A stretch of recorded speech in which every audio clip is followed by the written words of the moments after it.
During a fancy family trip, my husband and his family expected me to pay for everything because I owed them for marrying him. When I said no, he grabbed my wallet and threw it into the ocean, laughing. I stayed calm, took a sip of my drink, and said, "Good luck getting home without me." His smile disappeared fast.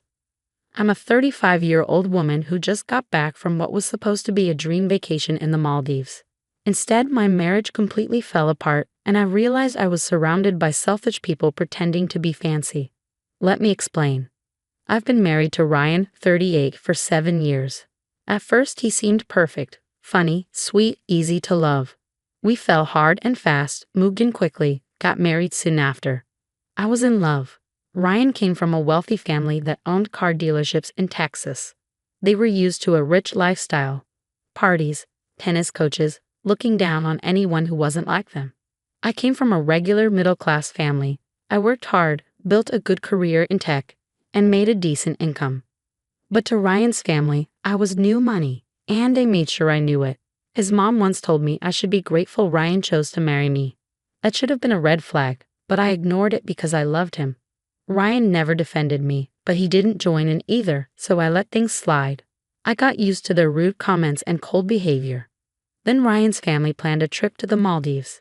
Private island, ocean villas, yachts, spas, the whole luxury package. I was unsure, but Ryan said it would be a good way to connect. So I went. On the first night, we had a fancy dinner. When the bill came, his dad slid it over to me. Ryan smiled and said, "You got this one, babe." I thought it was just that once. But it kept happening. Every meal, every activity, every drink. I asked Ryan why I had to pay for everything. He said I made good money and that his parents had always paid for things when he was younger. His mom even said it was just easier if one person paid for all. Meaning, me. I told Ryan I wasn't the family's ATM. He laughed and said, "You owe me for all the years I took care of you." Funny, because Ryan hadn't worked in 6 months. I was paying the rent, food, his car, everything. Meanwhile, he still bought sneakers and played golf. Still, I stayed quiet and offered to just pay my part. That wasn't good enough for him. On the 5th day, Ryan planned a fancy beach dinner for his whole family, including his sister Ashley and her boyfriend, who I'd never even met. He didn't ask me, just told me when to show up. The bill? Over $2,300. His dad handed it to me. I pushed it back and said, "Nope. I didn't agree to this. I'm not paying." Ryan laughed and said, "Don't be like that. You can afford it." I replied, "I'm not paying for people who treat me like garbage." Then Ryan grabbed my wallet and threw it into the ocean. His whole family laughed. His mom giggled. Ashley clapped. I stayed calm, took a sip of my drink and said, "Good luck getting home without me." That shut him up. Here's what he didn't realize. I booked the trip. Everything was under my name and credit card. I paid for the flights, passports and cash, locked in the hotel safe, under my name. He had nothing. I stood up and said, "If you see me as just a wallet, then figure out how to get home without one." Then I walked away. I went to the front desk, reported my card stolen, and made a new solo reservation. I told the hotel I wouldn't cover anything for the rest of the group. That night, security removed Ryan and his family from my villa. He yelled and banged on my door, saying I was embarrassing him and I'd regret it. I didn't answer. The next morning, I had a quiet breakfast alone, feeling more peaceful than I had in years. Ryan and his family were moved to a basic room, no ocean view, no extras. And the best part? None of their cards worked. They had counted on me to pay for everything. Turns out, Ryan's dad wasn't rich anymore. His mom's card was declined. Ashley's got flagged. Ryan, his account was $326 in the negative. They were broke, stuck, and furious. They kept trying to reach me, but I told hotel staff not to let them near me. I blocked Ryan and his whole family. 2 days later, I got a call from a random number. It was my sister. "Hey," she said. "Ryan just called me crying from a hotel lobby using Facebook Messenger." I stayed silent. "He said you're punishing him. He hasn't eaten since yesterday and wants me to send him $400, my sister said. I almost laughed. "Don't give him a dime," I told her. "He has options, just not ones where he still gets to act like he's in charge." She said, "He's freaking out. He says you're being spiteful. I replied, he threw my wallet into the ocean. She went quiet for a second, then said, okay, fair. That night, the hotel manager knocked on my door with security beside him. He said Ryan and his family had been sneaking into areas for premium guests and trying to eat without paying, pretending they were still on my account. But they weren't. He said, we don't want to involve the police, but they owe money. Do you know how they're going to pay? I asked, how much do they owe? He showed me the bill, over $8,000. I said, that's not my problem. He nodded. Got it. Later that night, I got an email from Ryan. Subject, you're taking this too far. Body, you're humiliating me. This was supposed to be a good trip. I know I messed up, but you're going too far. You're my wife. We're supposed to be a team. I can't believe you're letting us starve. Please talk to me. Let's fix this. Please. I didn't reply. Instead, I sent it to my lawyer with the subject line, let's talk prenup. What I didn't mention earlier, Ryan's family made me sign a prenup when we got married to protect their family wealth. Funny thing is, now I'm the one with more assets. And then things got even more wild. The next morning, I checked out of the resort and moved to a small hotel nearby so I could relax without all the chaos. At the front desk, the receptionist gave me a strange look. I asked if something was wrong. She said, your husband called asking if you were staying here. He's been calling around to all the hotels. That scared me a bit. I hadn't told anyone where I went. He was looking for me. And then, another twist. Ryan reported his passport as stolen. Why? To try and make it seem like I had taken it, because it had been locked in the safe. But the safe was already moved to his dad's room after they got kicked out of mine. He had access to it the whole time. Then I got a call from the U.S. Embassy. The person on the phone spoke calmly and kindly. We just need to verify your identity and confirm if you're holding any of your husband's travel documents. I told the embassy officer, no, I don't have his passport, but I'd be happy to show you the emails proving he tried to trap me financially. He threw my wallet into the ocean and left me stranded in another country. There was a long pause. She said, I see. Thank you. If we need anything else, we'll contact you. That was 2 days ago. Ryan and his family are still stuck in the Maldives. I don't know if they found a way to pay off their bill. I don't know if they've eaten. And honestly, I don't care. I'm flying home in 2 days, first class. Until then, I've been relaxing, reading, getting massages, ordering room service, and ignoring all the messages Ryan's friends have sent me, calling me cold and heartless. Oh, and I checked our joint bank account. Ryan tried to pull money out. Too bad for him. I froze that account the night he threw my wallet into the ocean. He has nothing. To be continued. And no, this isn't the end.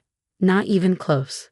2 days after he claimed his passport was missing, I was having breakfast at my new hotel when a staff member walked over. Ma'am, someone from the consulate is here to speak with you.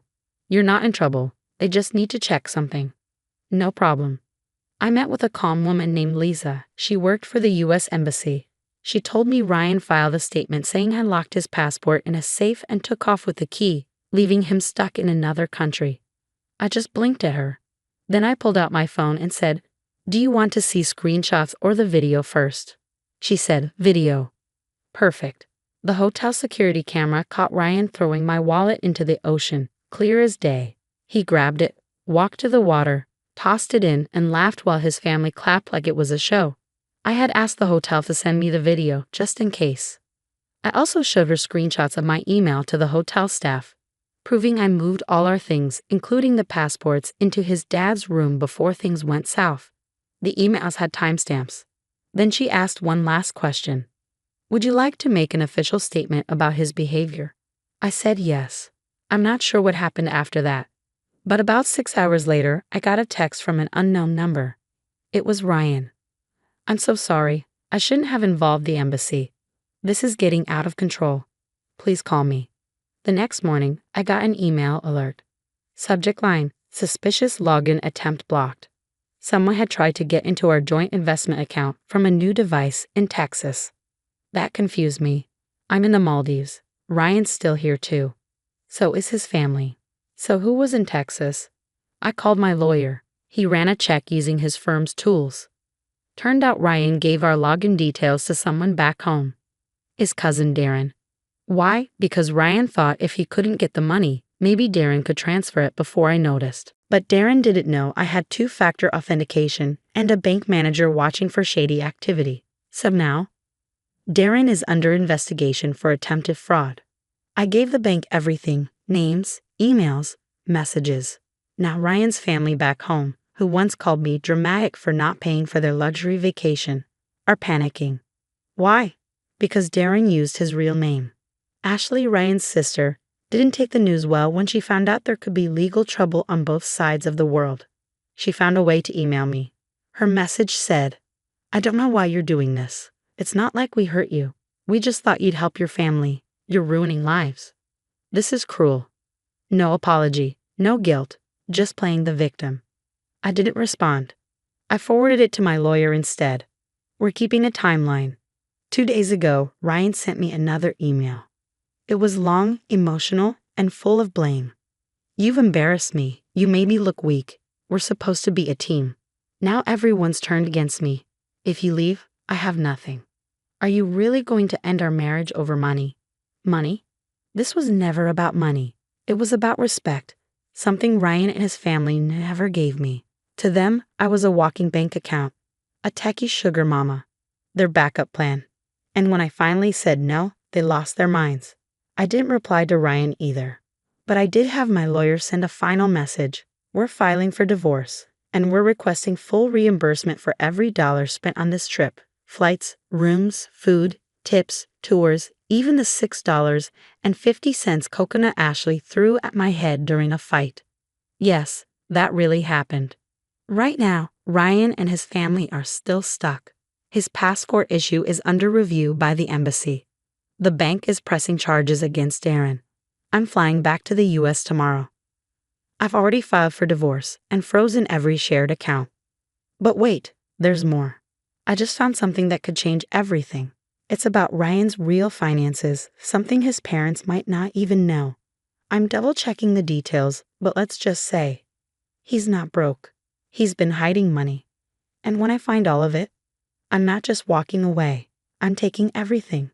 Turns out Ryan was secretly moving money out of our joint account into an account under a fake business, Bright Co. Consulting. Sneaky, huh? He even put Ashley down as an employee so he could send her payments disguised as paychecks.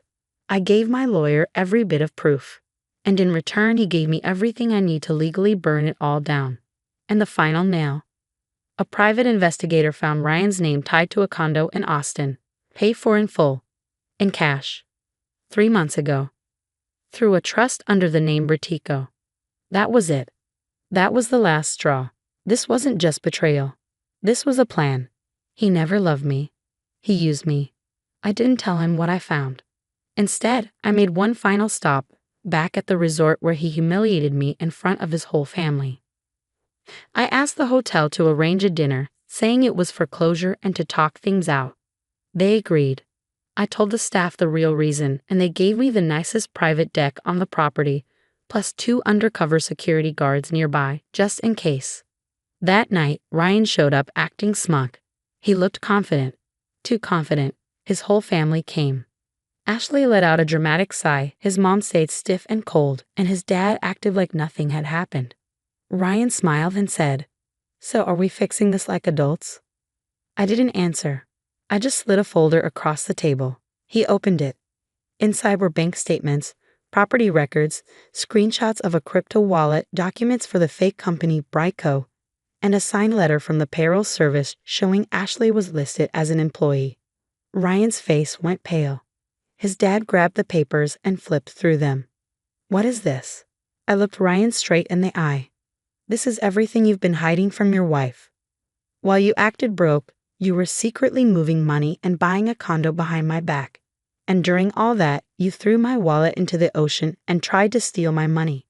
His mom gasped. Ashley yelled, "That's a lie." Her voice cracked. I showed them a video clip that had her name clearly listed as a contractor. Ryan jumped up so fast, his chair scraped the floor. "I can explain." But his dad cut in. "Is this true?" Ryan looked down. No, No, his dad muttered, shaking his head. You absolute idiot. And for once he wasn't yelling at me. Ryan tried to talk, but I raised my hand. You know what hurts most? I was willing to forgive you, not take you back, but forgive you. I thought you were just weak, but now I know the truth. You're a liar, a user, a thief. Ryan looked crushed. Ashley was crying. His mom looked like someone had dumped cold water on her. His dad just went silent. Ryan tried to follow me when I left the deck, but security stopped him. I heard him yelling, "You're ruining my life." I didn't look back. Back at the hotel, I packed up, got myself a drink, and sat by the ocean, the same one where he tossed my wallet. It felt like closure. Peaceful, even. The divorce was fast. With the evidence I had, Ryan couldn't argue. He tried to stall, but the judge shut it down. I got my full share of everything we owned. He was ordered to pay me back for every penny I spent on the trip. The secret condo, it was sold. I got 50%. Ashley deleted all her social media. His parents tried to reach out. I didn't answer. I don't need their sorry messages. They never cared about me, just my money. Here's what I've learned. Love without respect isn't love. It's manipulation dressed up to look nice. People will use you until you stop letting them. And sometimes, peace doesn't come from shouting. It comes from calmly sipping your drink, walking away, and letting the truth handle the rest. I blocked Ryan everywhere. He still emails me long, emotional messages about how he's changed. I don't even open them anymore. My peace is louder than anything he could say. And I didn't just get revenge. I got my life back. I should have known something was wrong the moment Bennett suggested a family dinner with his mother Geraldine. Those two despised each other more than anything. The only reason they were ever in the same room was to gang up on me. It will be nice to have some quality family time, Bennett said with a sickly sweet smile that immediately set off alarm bells. Geraldine just nodded along, her thin lips pursed like she had sucked on a lemon. I fought the urge to protest as Bennett hustled me and our 8-year-old daughter Jenna out the door and into his car. The drive over to Geraldine's place was silent and tense. Jenna, sensing the weird vibes, just stared out the window at the passing scenery. When we arrived, Geraldine pulled me aside in the kitchen while Bennett played the doting dad with Jenna in the living room. "I'm worried about you, dear," Geraldine said, her tone a horrible attempt at warmth. "Bennett says you've been acting quite erratic lately, forgetful, making bad financial decisions." I opened my mouth to object, but Geraldine kept talking over me in that shrill, condescending tone of hers. "He's told me all about the issues with your family's inheritance, how you've been very resistant to his attempts to sort it out." My stomach clenched as she mentioned the inheritance my grandparents had left me and my siblings, a decent nest egg that Bennett had been ultra-focused on for the past few months. I started to sense where this was going. "We're just concerned about your mental well-being is all," Geraldine continued, placing a bony hand on my arm that I immediately shrugged off. "Bennett thinks it might be best if you allowed him and I to take over the inheritance matters. We could." "Don't you dare try to take me for a fool," I spat, unable to hide my rage and disgust any longer. "I know exactly what's going on here. This little dinner, this pathetic act, it's all because you two have been conspiring to steal my inheritance behind my back." Geraldine's face went from fake sugary sweet to sour in an instant. "Now you listen to me, you ungrateful little..." But I was already pushing past her into the living room, where Bennett sat with a confused look on his face. "Get your stuff, Jenna. We're leaving right now," I announced, my voice quivering with anger and betrayal. Bennett stood up, putting his arm around me in a useless attempt at reassurance. "Marla, honey, calm down. Let's not ruin a nice family evening with..." "Save it!" I shouted, shoving his arm off me. "I heard everything from the kitchen. I know what you two have been up to, conniving to take my inheritance." Out of the corner of my eye, I saw poor Jenna cowering on the couch, eyes wide with fear and confusion. It broke my heart, but I was too furious to put on a reassuring face. "Marla, you're being hysterical," Bennett said through gritted teeth, his fake, concerned husband mask slipping. "Let's not do anything rash here." "The only rash thing I've done is trusted you snakes," I shot back. I grabbed Jenna's hand and pulled her off the couch, hurrying us both towards the door as Geraldine and Bennett's voices overlapped with pathetic denials and pleas. I wasn't listening anymore. As we burst out onto the street, I was already formulating my plan. Those two wanted to play dishonest games and try to take what was rightfully mine? Fine. From here on out, I would be watching their every move, gathering all the evidence I would need to expose them and make them pay for their betrayal. It was the only way I would be able to win this war they had brought into my home, and I didn't intend to lose. The rage simmering inside me kept me awake long into the night after the disastrous dinner at Geraldine's. I tossed and turned beside Bennett's snoring form, my mind racing over all the times he and his vile mother had likely been mocking me behind my back and plotting to rob me blind. As the gray light of dawn seeped through the curtains, I found myself getting quietly dressed and creeping out of the bedroom. I needed to start collecting evidence of their deceit before Bennett and Geraldine tried covering their tracks. In the home office, I booted up Bennett's computer and started digging through his emails, documents, web history, anything that could provide a link to their schemes regarding my inheritance money. I typed furiously, copying incriminating messages and financial records into a new encrypted folder. "What are you doing?" I nearly jumped out of my skin at the sound of Bennett's groggy voice behind me. He squinted suspiciously at the computer screen over my shoulder. "Nothing," I lied, quickly minimizing the windows. "Just catching up on some work emails." "At 5 a.m. on a Saturday?" He raised an eyebrow. I shrugged, keeping my expression neutral. "You know how dedicated I am." "Right," Bennett said slowly, clearly not buying it. "Well, I'm making breakfast if you want." "That's okay," I cut him off, rising stiffly from the chair. "I'm actually heading into the office for a bit. I've got a big project I want to spend some time on." The lie came easier than I expected. I just hoped Bennett couldn't see the deception burning in my eyes as I brushed past him out of the room. Over the next few weeks, I became a master of covering my tracks and putting on an Oscar-worthy performance. Every minute Bennett and I weren't at work, I was secretly documenting his and Geraldine's misdeeds and stashing away the evidence where they'd never find it. I installed hidden cameras and microphones all over the house to catch their conspiracy conversations. I scanned boxes of old files and records anytime they left me alone. I subscribed to fancy data storage services with multi-level encryption to back everything up remotely where they couldn't get to it. Keeping up the charade of being a happy, oblivious wife and mother to poor Jenna was the hardest part.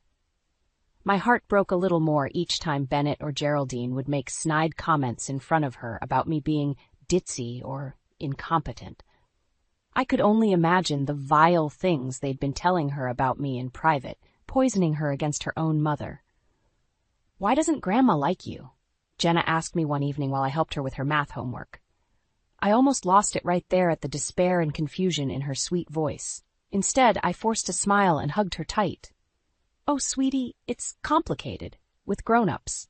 But you don't need to worry about any of that, okay?" Jenna frowned, clearly not satisfied, but nodded. In that moment, I swore to myself that no matter what happened, I would get her away from the toxic influence of Bennett and Geraldine before it was too late. "You're being so paranoid and emotional lately, Marla," Bennett tutted after one of my private phone calls with my lawyer friend Donovan, shaking his head with mock sympathy. "I'm starting to genuinely worry about your mental state."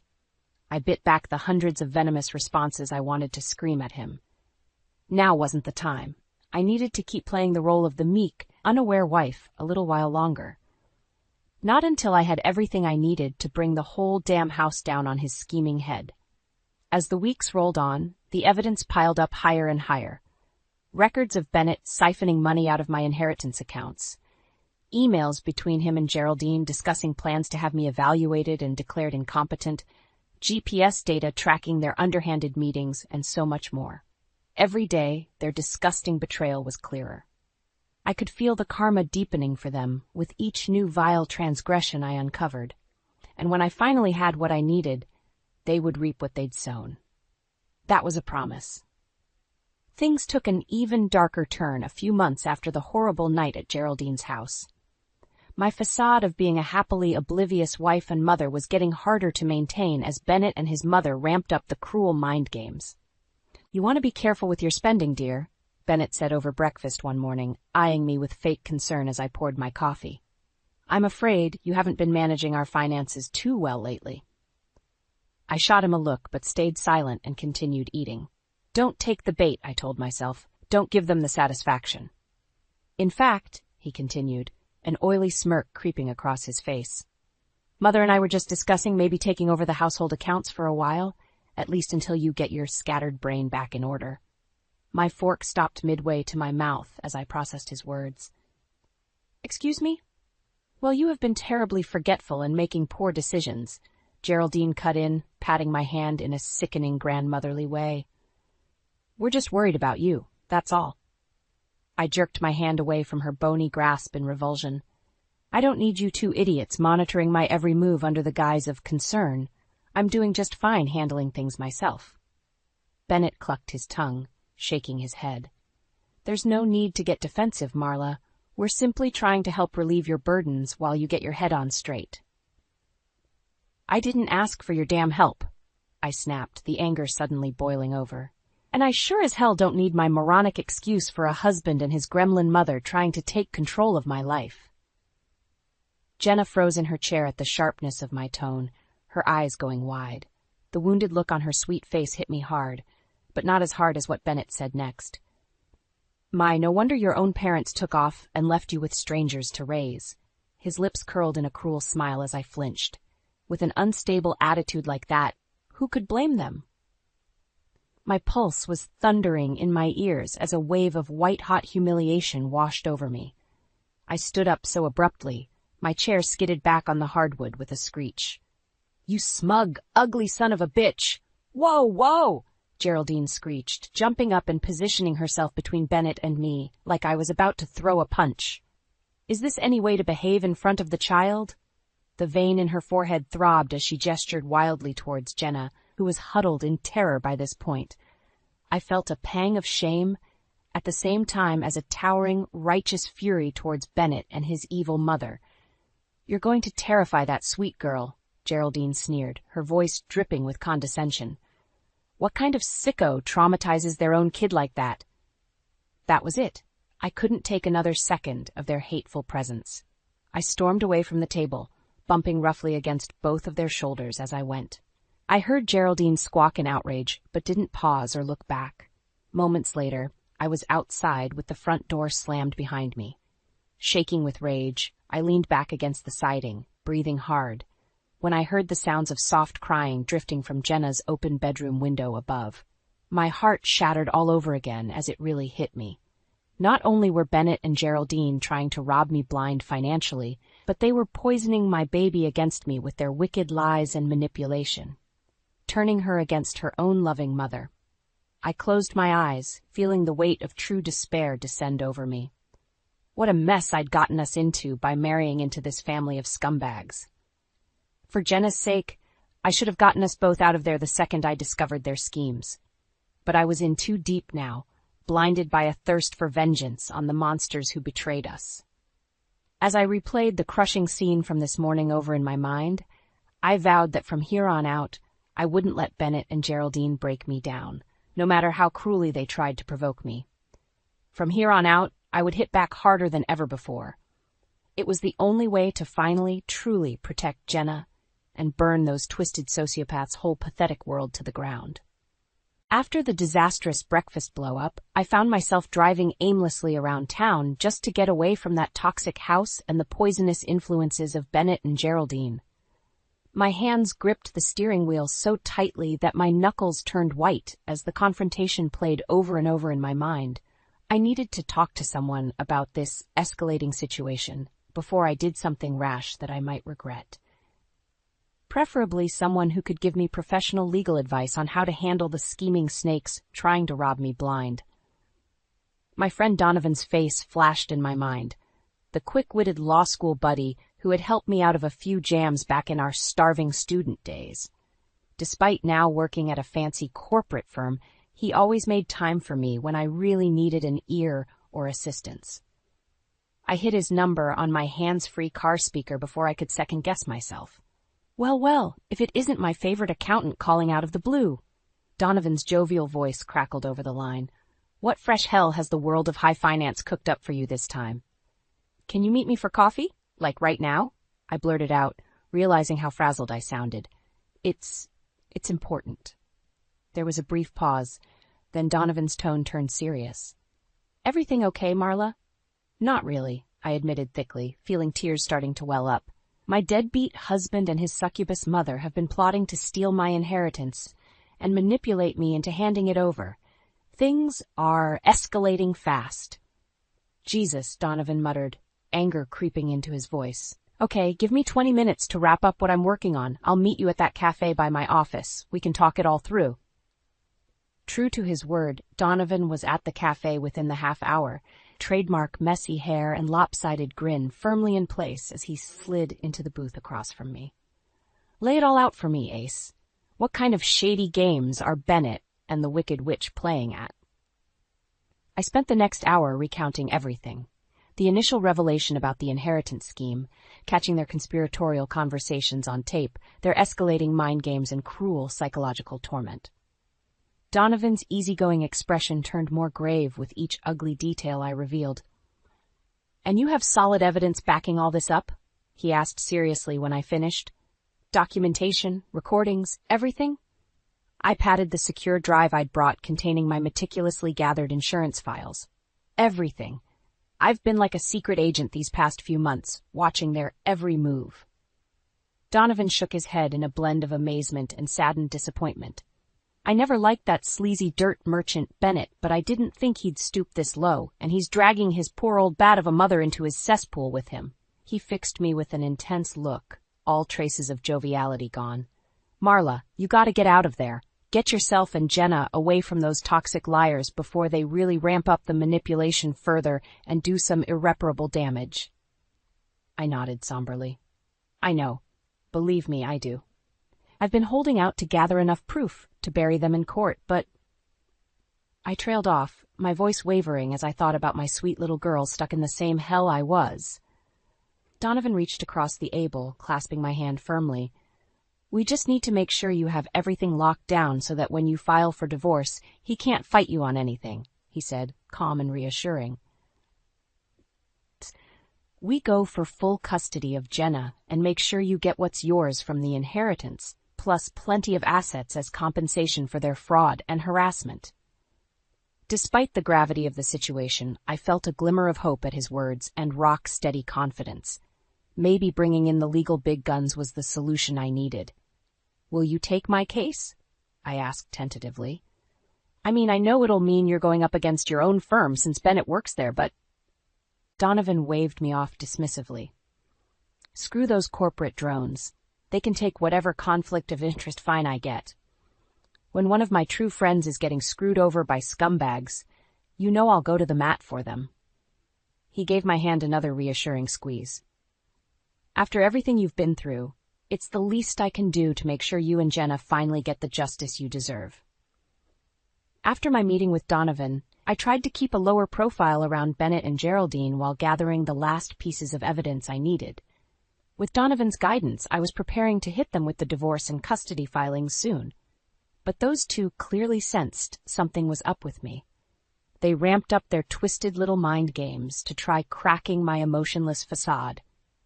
Honestly, Marla, this sullen, moody act of yours is getting quite tiresome. Geraldine snipped one evening as we all watched TV together, putting on a saccharine, sweet, grandmotherly tone. When are you going to snap out of this funk and return to your usual cheerful self? I kept my eyes glued to the screen, not deigning to respond. Out of the corner of my eye, I could see Bennett smirking beside his foul mother. Perhaps some professional help is in order? Geraldine prodded, not put off by my silence. You know, to get you assessed for issues, I'd be more than happy to refer you to an excellent psychiatrist I know. My grip tightened on the couch armrest until my knuckles turned white. She was blatantly suggesting having me evaluated and declared mentally incompetent so they could take over my affairs, the final despicable piece of their twisted scheme. Bennett leaned over, putting his hand over mine with a feigned caring expression. Now, dear, Mother's just trying to help however she can. This gloomy, suspicious attitude of yours has us very worried about your state of min. I flung his hand off me with disgust. Actually, the only thing I need professional help with is finding a good divorce lawyer, I snarled, holding Geraldine's gaze to witness the shock and rage blooming across her features. One who can help me take your conniving son for everything he's worth and get far, far away from this miserable family. Bennett's mocking smile vanished like I'd slapped it off his face. What are you talking about? He sputtered as I rose from the couch, towering over them both. Where is this insanity coming from? Don't play dumb. I've known about your pathetic little scheme to steal my inheritance for months now, I shot back, relishing his widening eyes of panic. And I have more than enough proof of your deceitful, manipulative behavior to bury you both in any court. Geraldine shot upright, her cool composure shattered. How dare you make such outrageous accusations? She screeched in that shrill, grating tone of hers that could curdle milk. You're clearly in the throes of some mental deficiency, too. Save the gaslighting, old woman. I cut her off, feeling a surge of adrenaline and righteous fury. Your twisted little con game is over. I'm taking my daughter and getting away from you poisonous snakes once and for all. With that, I turned on my heel and stormed from the room, leaving the pair of them goggling speechlessly in my wake. Over the next few days, Donovan helped me compile all the documentation and prep the necessary paperwork for the big custody and divorce filings. I relished every second of building the case, feeling more and more vindicated with each shred of damning evidence we laid out. At last, everything was set. Armed with the thick folder of intel that would dismantle Bennett and Geraldine's lives, I strode out of Donovan's office and headed to the courthouse with my head held high. It was like a rebirth walking through those big wooden doors, filled with the knowledge I was about to blow their slimy scheme wide open and fight for mine and Jenna's freedom. I wish I could have seen the looks on those scheming bastards' faces when they got served the divorce and custody papers. Mere hours later, sitting across from a flabbergasted Bennett at Donovan's firm, his former colleagues rapidly losing respect for him by the minute, I allowed myself a small smile of satisfaction. It was finally happening. The wheels of justice were in motion to punish these depraved con artists who'd tormented my family for far too long. No more lies, no more manipulation, only the cold, hard truth of the consequences for their abhorrent betrayal. This is madness, Bennett blubbered, the color draining from his face as he flipped through the thick folder detailing all the evidence stacked against him and his wretched mother. You have no proof, no grounds for... Might want to save your breath for someone who still buys your bullshit, Donovan interjected coolly, sliding another stack of printouts across the table. Because these financial records, recorded conversations, and legal documents all say otherwise. I stayed silent, knowing nothing I said would make Bennett see the light after how thoroughly he'd allowed greed and malice to warp his morals. All I cared about now was making sure he and Geraldine paid the full price for the hell they'd put me and Jenna through. When Jenna was finally freed from their toxic web of lies and deceit, that's when I would find true peace and healing. Until then, this hard-won, karma-fueled fight was just getting started. With the custody and divorce filings officially submitted, all hell broke loose. It was like Bennett and Geraldine could sense the tides turning against them and launched into full-blown panic mode. This is outrageous, Geraldine shrilled into the phone when I informed her of the legal proceedings over a voicemail. You can't be serious with these absurd allegations and demands. It's all right there in the paperwork, clearly laid out, I replied evenly, reveling in her sputtering outrage. I have all the evidence and documentation needed to dismantle your sad little grifter scheme. You entitled, delusional little witch, she raged on the other end of the line. My son has bent over backwards providing for you and that brat child of yours, and this is how you repay him? I rolled my eyes, unmoved by her attempts at gaslighting, by uncovering and putting a stop to his illegal efforts to steal from me. You're damn right, but please, keep digging that hole deeper for yourself. We're going to fight this with everything we have. Geraldine's voice was climbing hysterically higher. You'll be lucky if you're allowed supervised visitation with Jenna once we prove what an unstable, deranged. Click. I ended the call abruptly, no longer having the patience or desire to engage with her unhinged ranting. She could prattle on all she wanted. It wouldn't change the fact that we were in possession of the receipts, financial and otherwise, proving her and Bennett's deceit. Well? Donovan asked as I slid my phone back into my pocket. How'd it go informing the Wicked Witch of our legal crusade? About as well as expected, I smirked, taking a sip of the coffee he'd brought to his office for our meeting. She's already melting down and making outrageous threats about trying to take Jenna, like that's going to happen after what they put my baby through. Donovan's face darkened. Those two are in for a very rude awakening if they pursue that angle about your mental fitness.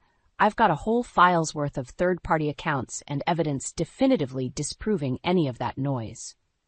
He gestured to the thick manila folder on his desk emblazoned confidential. Teachers, daycare staff, neighbors, coworkers, everyone who's had regular positive interactions with you and Jenna.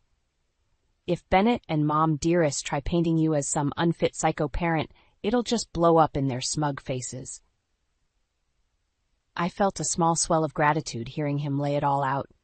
Donovan was really going to war for me in making sure those conniving assholes got what they deserved. Just wait until we enter all those recorded convos and incriminating texts into evidence, I replied with grim satisfaction. No judge is going to hear Geraldine casually referring to Jenna as that brat and think she has our daughter's best interests at heart. Donovan chuckled darkly. Seriously, your foresight in documenting all their shady moves was clutch. We've got this whole case on lockdown, no matter how dirty they want to try playing. He was interrupted by a sharp knock at the door. One of the paralegals stuck their head in, looking rather uncomfortable. Sorry to disturb, but... Bennett Miller is here? He's demanding to see you about an urgent personal matter. Right on cue, the smarmy snake himself appeared, shoving his way past the paralegal into Donovan's office with his typical audacious swagger. You son of a bitch, he roared immediately upon seeing me, his face flushed a blotchy crimson. How dare you try to carry out this pathetic little stunt against me and my family? I quirked a single eyebrow, completely unfazed by his bluster. That's no way to greet the mother of your child in a professional setting, Bennett. Oh, cut the self-righteous bullshit, he spat, slamming his hands down on Donovan's desk hard enough to rattle everything on its surface. I know you've been conniving and plotting this whole divorce ambush for months now, behind my back. Donovan cleared his throat warningly. I'd be very careful about the accusations you make in this office, Miller, especially given the hard proof we've compiled about your own underhanded actions and intent. Bennett whirled on him, eyes wild and bugged out like a cornered animal. Is that what she's been telling you, Donovan? Spinning her twisted stories about me and Mom trying to manipulate her somehow? Enough of this, Bennett. I cut back in sharply, feeling my own anger rising at his pathetically desperate, feigned ignorance. We have concrete, undeniable proof of you two hatching plans to defraud and gaslight me out of my inheritance money. It's all right here. I thumped my hand down on the damning evidence folder in front of him.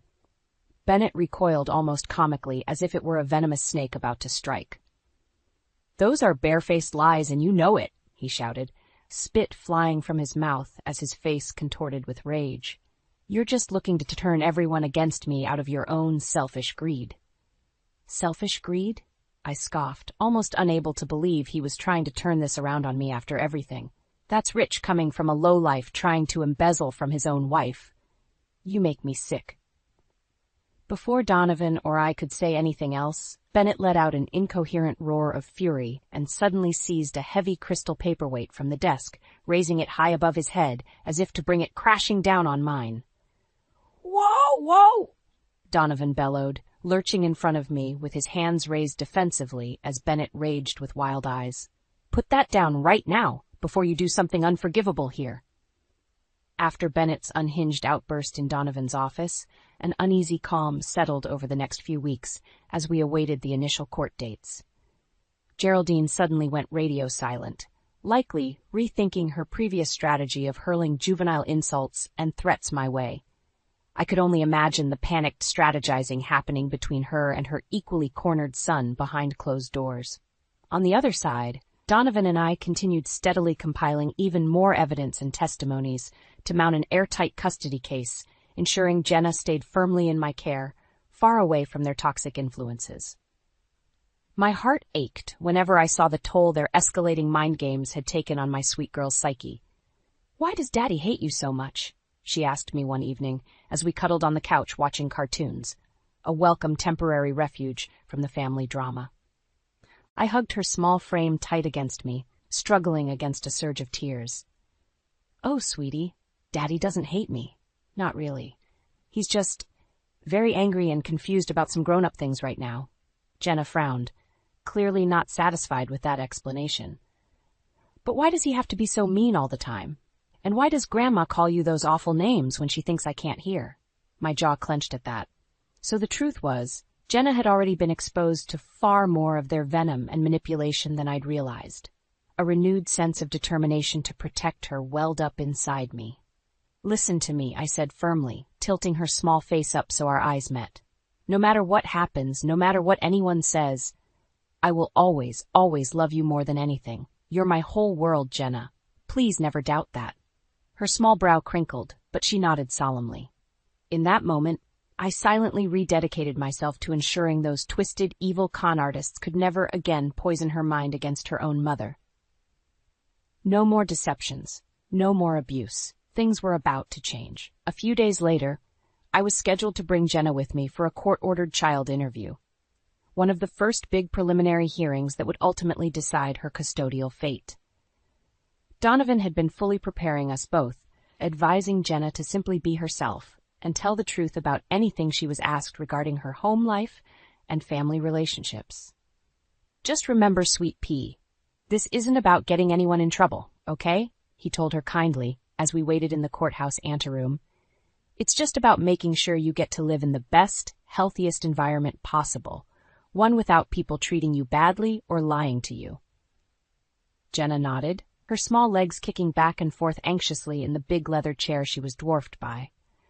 She looked so small and fragile in that cold, intimidating room of wood paneling and legal volumes. I laid a reassuring hand on her shoulder, giving it a gentle squeeze as the court advisor arrived. "You've got this, baby girl," I whispered, forcing a brave smile as she was led away behind those imposing wooden doors. "Everything's going to be just fine." It seemed like an eternity went by until Jenna finally reemerged, her eyes slightly red, but with a ghost of a smile playing on her lips when she saw me. My heart leapt as I scooped her up, giddy with a sense of hope and pride. I knew in that moment, whatever she'd relayed to the court about our home life, she had handled it with courage and honesty. Two things that venomous snake Bennett could never comprehend, let alone instill in another human being. My faith in her was rewarded a couple of weeks later during the next big pre-trial hearing, the first major custody arguments and rulings. Geraldine was snarling and gesticulating wildly as her lawyer argued I was an unfit parent with clear mental deficiencies who shouldn't be allowed unsupervised time with poor, pitiful Jenna. "Your Honor, it's the sad truth that my client's soon-to-be ex has become completely unmoored from any sense of reason or reality." The shriveled reptilian little man droned on in that trademark soulless attorney's drone. "Her increasingly unbalanced condition poses a clear danger to their daughter's well-being." I braced myself for impact, ready for whatever ridiculous fabrications and lies they tried twisting to discredit my mental state and mothering abilities. But Donovan just checked his watch, seemingly unfazed. "Better tee it up quickly for your deranged rants," he muttered under his breath beside me, "because you're about to get shut down hard in about 30 seconds. True to his prediction, the judge held up her hand after only a couple more minutes, silencing Geraldine's screeching monkey lawyer mid-sentence. "With all due respect, counselor, I've presided over more than enough of these custody battles to see through most of the traditional mudslinging ploys," she said, voice cutting and sharp. "So unless you have some hard evidence to present substantiating this doozy of a claim about the mother's incompetence, I'd suggest you wrap it up." Geraldine audibly ground her teeth beside her attorney, her face flushed puce with rage, as he began stammering and shuffling through his notes fruitlessly. But the judge was already moving on, making some notes before clearing her throat again. Now then, based on the overwhelmingly positive testimony from teachers, childcare workers, medical professionals, and others in regards to Mrs. Wilkins' ability as a devoted and caring parent, as well as the extremely disturbing recorded statements from Mrs. Miller referring to the child as "that brat" and other unsavory language. She leveled a hard stare at a suddenly pale, sputtering Geraldine before continuing.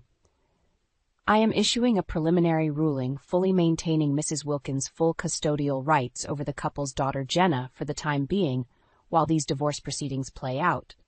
Visitation rights for Mr. Miller will be restricted and requiring a professional supervisor until I've had a chance to more thoroughly review additional evidence regarding his personal fitness and legal culpability. It was like the entire room had been struck by a colossal shockwave. Geraldine's mouth opened and closed wordlessly, looking ready to detonate as her lawyer patted her arm in a fruitless attempt at comfort. Beside me, Donovan was doing a little celebratory fist pump, beaming like a lottery winner. I could only just sit there in stunned silence, trying to process this first big victory after months of anguish. But then I saw my sweet Jenna in the aisle, radiant and glowing and giving me a double thumbs up of support, and the stranglehold of tension utterly released inside me, washing away in a tidal wave of pure relief. That evil, conniving harpy and her worm son were just dealt their first major dose of karma today in family court.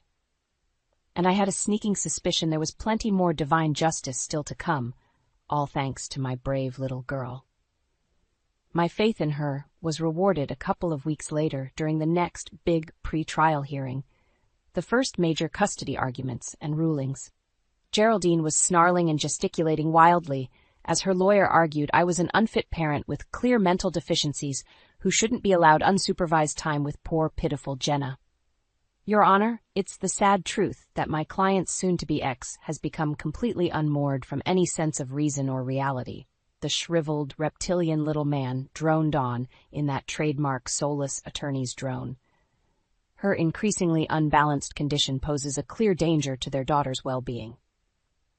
I braced myself for impact, ready for whatever ridiculous fabrications and lies they tried twisting to discredit my mental state and mothering abilities. But Donovan just checked his watch, seemingly unfazed. Better tee it up quickly for your deranged rants, he muttered under his breath beside me, because you're about to get shut down hard in about 30 seconds. True to his prediction, the judge held up her hand after only a couple more minutes, silencing Geraldine's screeching monkey lawyer mid-sentence. With all due respect, counselor, I've presided over more than enough of these custody battles to see through most of the traditional mudslinging ploys, she said, voice cutting and sharp. So unless you have some hard evidence to present substantiating this doozy of a claim about the mother's incompetence, I'd suggest you wrap it up. Geraldine audibly ground her teeth beside her attorney, her face flushed puce with rage as he began stammering and shuffling through his notes fruitlessly. But the judge was already moving on, making some notes before clearing her throat again. Now then, based on the overwhelmingly positive testimony from teachers, childcare workers, medical professionals, and others in regards to Mrs. Wilkins' ability as a devoted and caring parent, as well as the extremely disturbing recorded statements from Mrs. Miller referring to the child as "that brat" and other unsavory language, she leveled a hard stare at a suddenly pale, sputtering Geraldine before continuing. I am issuing a preliminary ruling fully maintaining Mrs. Wilkins' full custodial rights over the couple's daughter Jenna for the time being, while these divorce proceedings play out. Visitation rights for Mr. Miller will be restricted and requiring a professional supervisor until I've had a chance to more thoroughly review additional evidence regarding his personal fitness and legal culpability. It was like the entire room had been struck by a colossal shockwave. Geraldine's mouth opened and closed wordlessly, looking ready to detonate as her lawyer patted her arm in a fruitless attempt at comfort. Beside me, Donovan was doing a little celebratory fist pump, beaming like a lottery winner. I could only just sit there in stunned silence, trying to process this first big victory after months of anguish. But then I saw my sweet Jenna in the aisle, radiant and glowing, and giving me a double thumbs up of support. And the stranglehold of tension utterly released inside me, washing away in a tidal wave of pure relief. That evil, conniving harpy and her worm son were just dealt their first major dose of karma today in family court. And I had a sneaking suspicion there was plenty more divine justice still to come, all thanks to my brave little girl. Chapter 8. Karma's Gavel. Despite the damaging preliminary custody rulings against them, Bennett and Geraldine continued to posture and bloviate right up through the final official divorce and asset division trial dates. "You'll never get a penny from me, you money-grubbing snake," Bennett hissed at me under his breath during a recess break, his eyes wild and jittery. "Not after the emotional distress you've put me and Mother through with this bogus smear campaign." I barely dignified him with a sidelong glance, having truly mastered rising above their desperate baiting tactics over these long months of mental warfare. "Save your breath, dear ex-husband," I replied coolly, straightening my blazer as I got ready to re-enter the courtroom. "All your embarrassing whining does is strengthen my case further for full restitution as the blameless, aggrieved party here."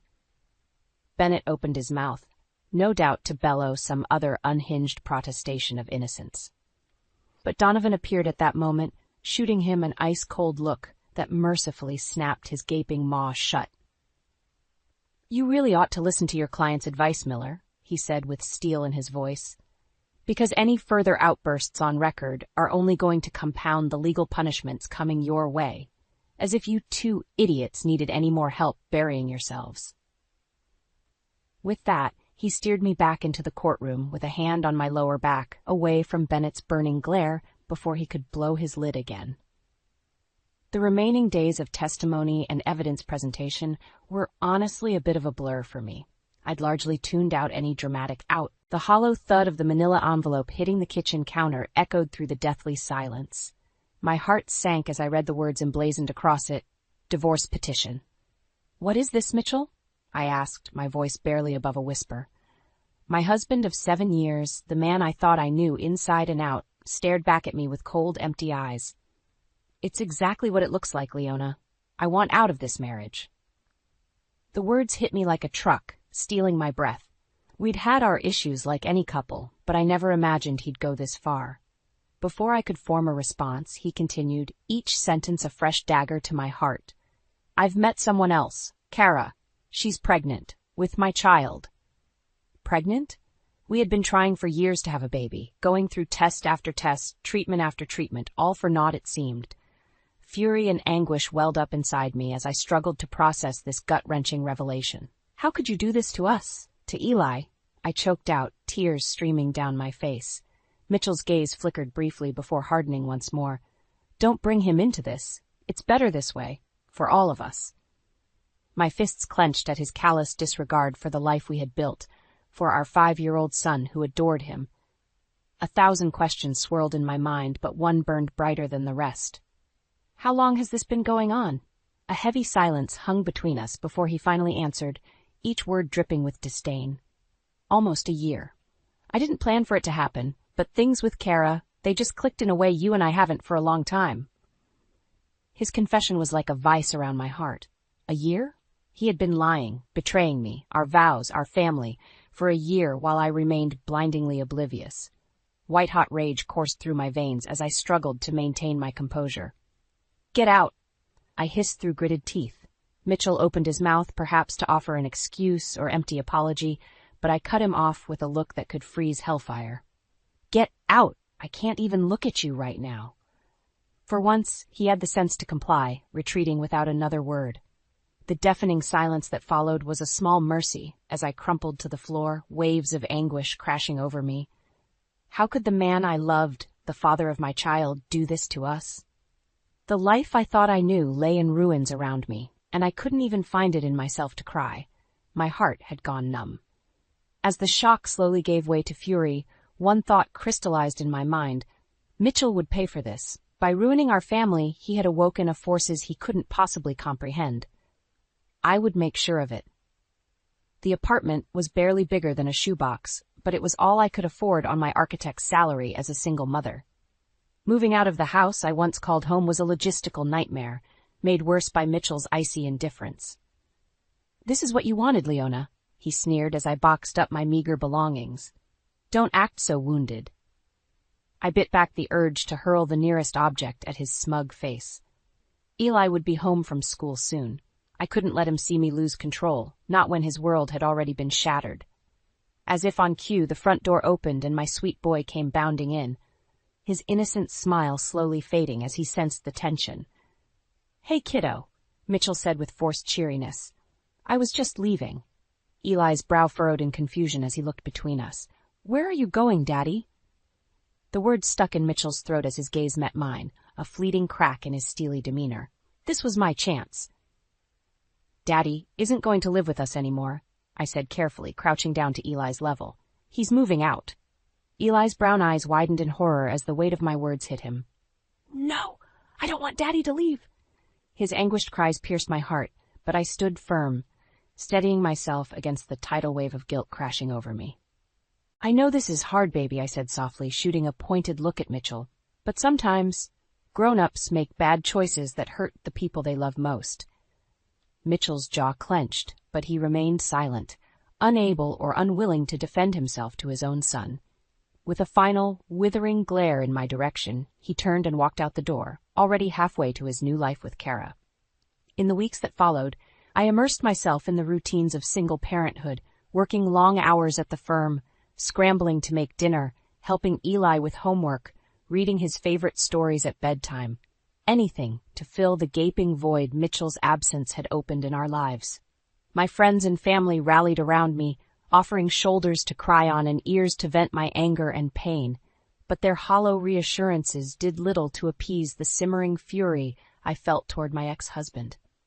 It all came to a head one evening as I scrolled through social media, a picture of Mitchell and his pregnant mistress shoved unceremoniously in my face.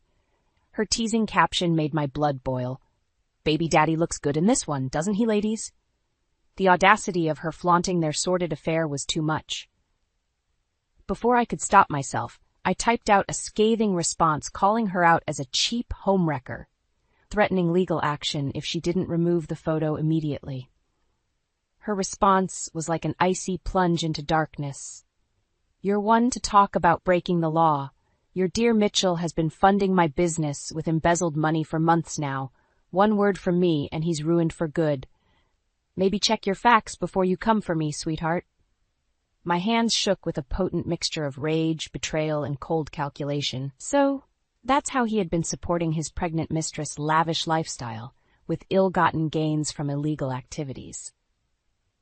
As the gravity of Mitchell's actions settled in, one certainty crystallized. He would face the consequences of his reprehensible choices, no matter what it took. Kara had unwittingly handed me the key to dismantling their charmed little world. If she thought she could threaten me, she had no idea what was coming. By exposing Mitchell's illegal dealings, I would burn their twisted fairy tale romance to the ground. This was just the beginning of his downfall and my retribution.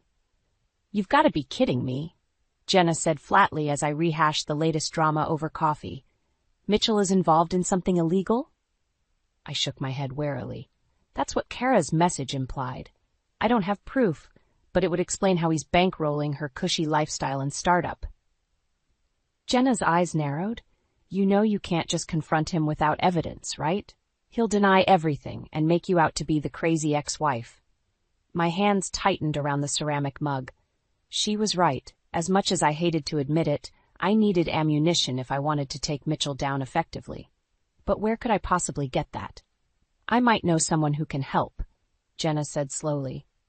"An acquaintance who dabbles in private investigation work." I cocked an eyebrow. "You're going to have to do better than that if you expect me to hire some shady PI. Jenna's responding grin was tinged with mischief.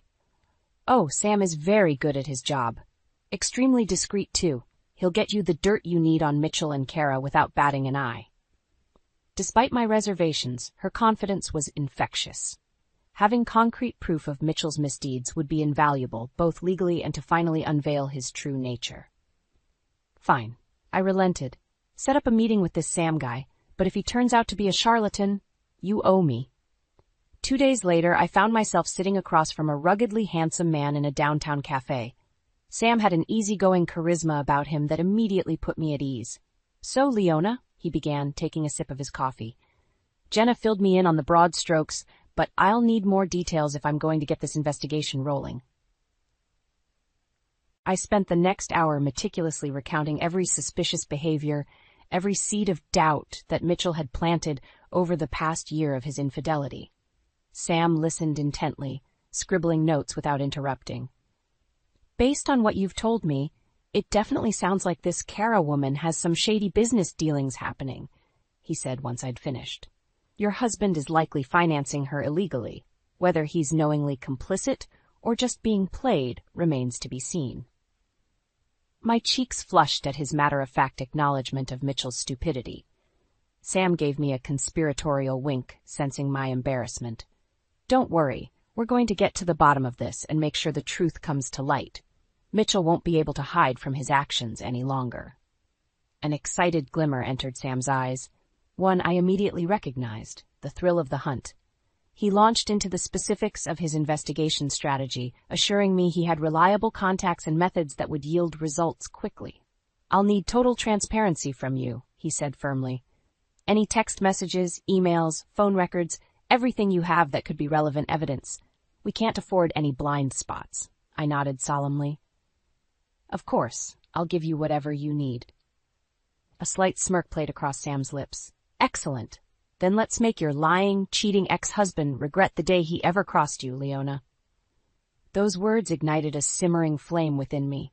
This wasn't just about getting payback on Mitchell. It was about unraveling the web of deceit he was entangled in, exposing him for the man he truly was.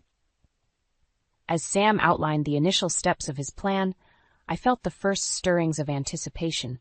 There would be no more sitting idly by while Mitchell soaked in the fruits of his betrayal uncontested. His downfall was inevitable now, and I couldn't wait to watch it unfold. The thick manila envelope landed on the table with a dull thud, its innocuous appearance belying the bombshell it contained. Sam's face was unreadable as I reached for it with trembling hands. "You're going to want to brace yourself," he said gravely. "This isn't pretty."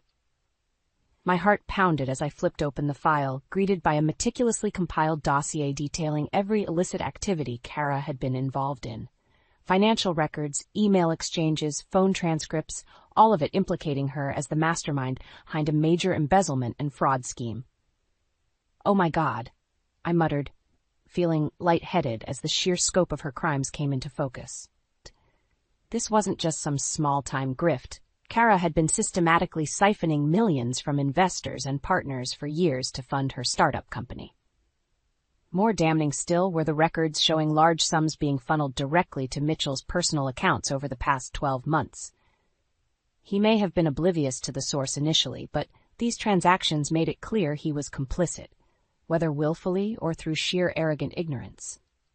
How? I looked up at Sam, utterly stunned. "How were you able to uncover all of this?" He shrugged nonchalantly. "I have my methods. Let's just say some people in Kara's circle owed me a favor or two. Part of me didn't want to know the details. The proof was sitting right in front of me, damning my ex-husband as deeply embroiled in unscrupulous, potentially illegal activities. A kernel of naive hope that Mitchell was just a misguided fool evaporated in that moment. "I can't believe he got himself mixed up in something like this," I whispered, more to myself than Sam. "He never showed any signs." "Con artists are masters at deception, Leona," Sam interjected, his voice softer now. "This Kara clearly had your husband wrapped around her finger. He was an easy mark, blinded by ego and infatuation." I squeezed my eyes shut, nausea roiling in the pit of my stomach. No matter how deep Mitchell's betrayal cut, it was almost too much to process him enabling such brazen criminality. All for what? Money? Status? The depraved thrill of being a willing cuckold to a remorseless psychopath? "We have to turn all this over to the authorities," I said through gritted teeth. As much as I longed to confront Mitchell and Kara directly, to make them own up to their duplicity, the crimes were too grievous to handle alone. To my surprise, Sam looked hesitant. "Are you sure that's what you want?" because once this information gets into the legal system, it'll be out of your hands. The DA could go easy on Mitchell, make him a deal to testify against Kara in exchange for leniency. I opened my mouth to protest, but he barreled on. Just think about it. He'd get to play the victim, lie his way into looking innocent, while you take the fall as the bitter ex-wife trying to take him down. After everything he's put you through, is that the outcome you want? Visions of Mitchell weaseling his way out of accountability, leaving me once again holding the bag of his misdeeds, made my blood boil. Sam was right. I had the power here, not the justice system. To truly make Mitchell face the consequences, it had to be on my terms. You're right, I said, steadying my voice with grim resolve. This needs to be handled differently. He doesn't get to escape this unscathed, not after destroying our family. Sam gave a somber nod of understanding. Then we'll do this your way. No more lies, no more running from the truth. Kara and Mitchell's charade ends now. The fire of determination burned bright within me. No more hiding, no more avoiding the ugly realities he created.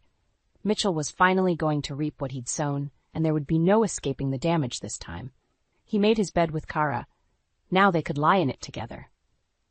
The weight of Sam's revelations hung over me like a oppressive cloud in the days that followed. I found myself replaying every interaction, every seemingly innocent moment with Mitchell, searching for clues I'd missed about the depths of his depravity. How could I have been so blind, so painfully naive? The evidence was incontrovertible. My husband was bankrolling his mistress's illegal schemes with embezzled funds. And yet, some traitorous part of my heart still clung to the man I thought I knew, the loving father and partner he once was. As I grappled with that sickening cognitive dissonance, an even more difficult question loomed.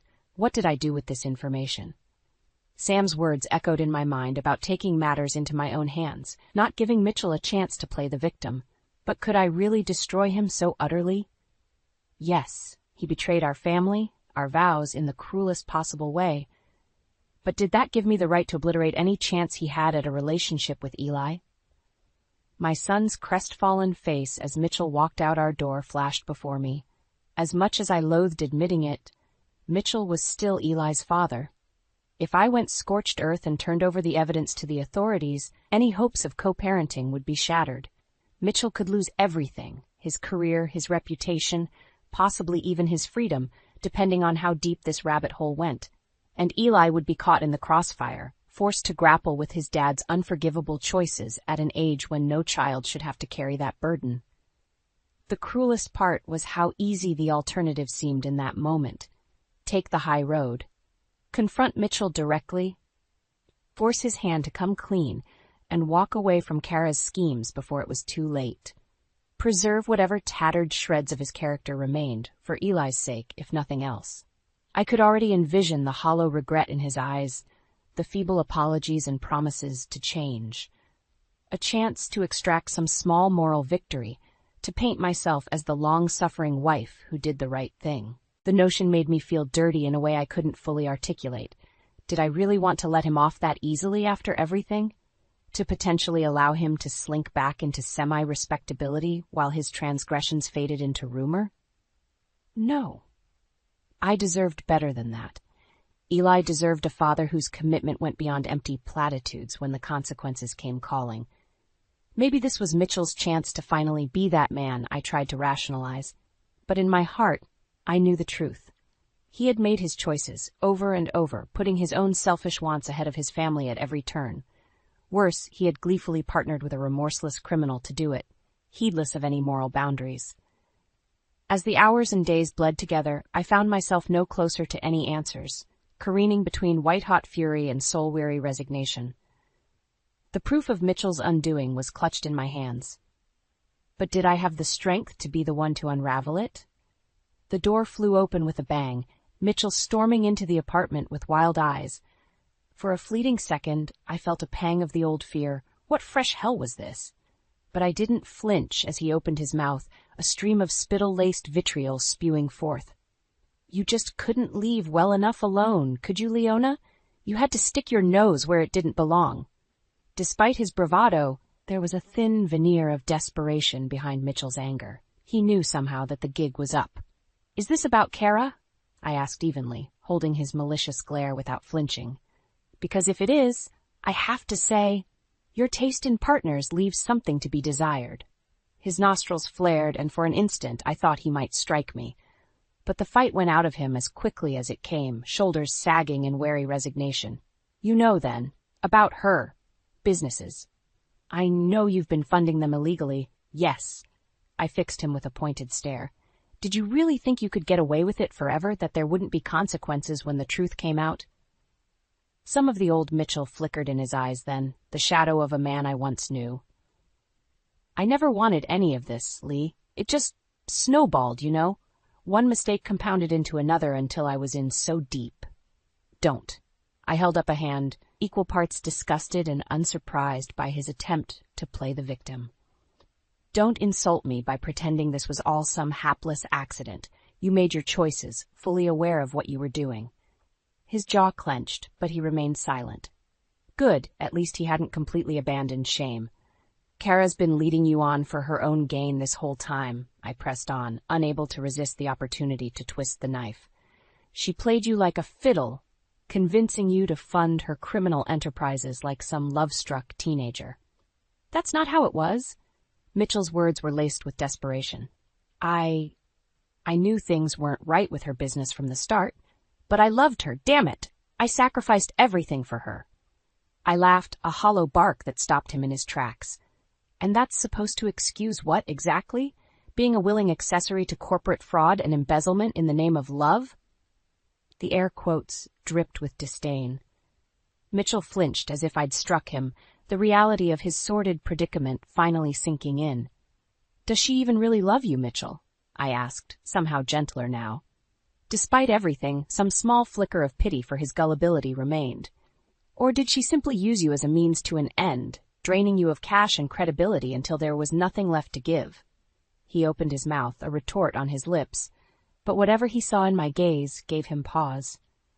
His shoulders slumped, the last vestiges of ego deflating like a popped balloon. What do you want from me, Leona? The words were little more than a cracked whisper. What is it going to take for you to let this go? I regarded him steadily, the ultimatum already formed in my mind. It's simple. Leave Kara, cut off all contact once and for all. Turn yourself in and fully cooperate with the authorities about her illegal dealings. Give a full confession about your role, too. A muscle twitched in Mitchell's cheek. And if I refuse? Then the evidence goes to the DA. Every bank statement, every damning email, all of it. I let the weight of my threat sink in. They'll have more than enough to pursue charges against both of you for fraud, embezzlement, you name it, and custody. My voice caught at the thought of my innocent son being collateral damage. Well, let's just say a convicted felon doesn't stand much chance in family court. Mitchell's face drained of color as the severity of his situation dawned. In that moment, I almost felt a flicker of sympathy. He was utterly broken, the deluded fairy tale he bought into with Kara shattering around him in spectacular fashion. You do that? His voice was barely above a rasp, disbelief and hurt mingling in equal measure. Take my son away from me completely over this? Fire blazed in my eyes, banishing any lingering pity. You did that yourself the day you walked out on us for that criminal shrew, Mitchell. This is just the consequences coming home to roost. We held each other's gaze for several beats, two combatants squaring off one final time. So? I pressed, folding my arms across my chest. What's it gonna be? Kara and a prison sentence? Or a chance to do the right thing for once and salvage what's left of your relationship with your son? Mitchell's eyes slid shut, his face contorting through a gamut of emotions, shame, anger, resignation. When he finally looked at me again, it was with a soul-weary exhaustion I'd never seen before. I'll do it, he murmured, the words tasting like ashes. I'll cut ties with Kara and turn myself in, cooperate fully. Just, please, don't take Eli away from me entirely. He's all I have left. The rawness of his plea caught me off guard. Scanning his features, I searched for any hint of deception, any ploy or angle he might be working. But his eyes were painfully sincere, holding the broken gaze of a man who had nothing left to lose. Okay, I said at last with a slow nod. Okay, Mitchell, I'll hold you to your word on this. It wasn't absolution, not even close, but at least he was finally taking responsibility. After all, he made his bed with Kara. Now, he'd have to lie in it alone. Despite Mitchell's assurances that he would cut ties with Kara and come clean, part of me remained skeptical, right up until the moment he showed up on her doorstep. Sam had insisted on being present, giving me a discreet nod as I watched the scene unfold from my car across the street. Even from a distance, the fury was palpable on Kara's face as Mitchell laid everything bare, her illegal dealings, his own culpability, his decision to go to the authorities. Her rantings and denials quickly dissolved into shrieked profanities as the reality sank in. To her credit, she didn't go down without a fight. A tussle erupted, Mitchell physically restraining her as Sam hurried over to assist.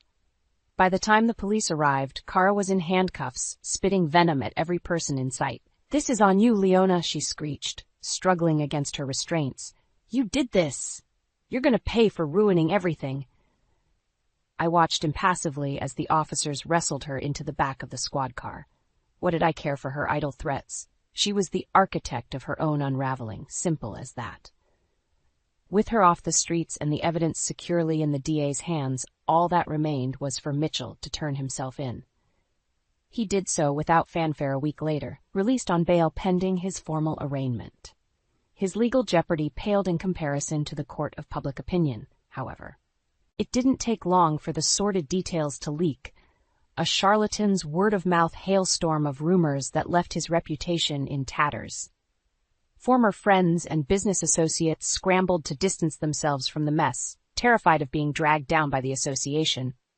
As Mitchell's shame unfolded in the full glare of the spotlight, I retreated into the shadows with Eli, surrounding him with as much normalcy and routine as possible. The vultures from the media camped outside our home relentlessly in the early days, desperate for any scrap of salacious detail. To his credit, Mitchell did his part to shield Eli from the worst of it. Whatever lies and betrayals had wrought through our marriage, he was still a devoted father, in his own way. We both knew sheltering our son was the priority. Everything else could be sorted later. Those later details eventually took shape as a plea agreement offered by the district attorney. In exchange for Mitchell's full cooperation in building their case against Kara's network of co-conspirators, they would show leniency on potential jail time. It was the lifeline he had resigned himself to seizing, a slap on the wrist compared to the potential prison sentence he faced. The disgraced golden boy trading what was left of his pride to avoid harder consequences. Surprisingly, it was Eli who put up the biggest protest when I floated the notion of Mitchell taking the deal. "No, Mom," he cried, anguish written across his young features. "You can't let Daddy go to jail. He made a mistake, but he's not a bad person." Seeing the torment in my son's eyes made my heart clench painfully. Despite everything, Mitchell had been a doting father up until his self-inflicted undoing.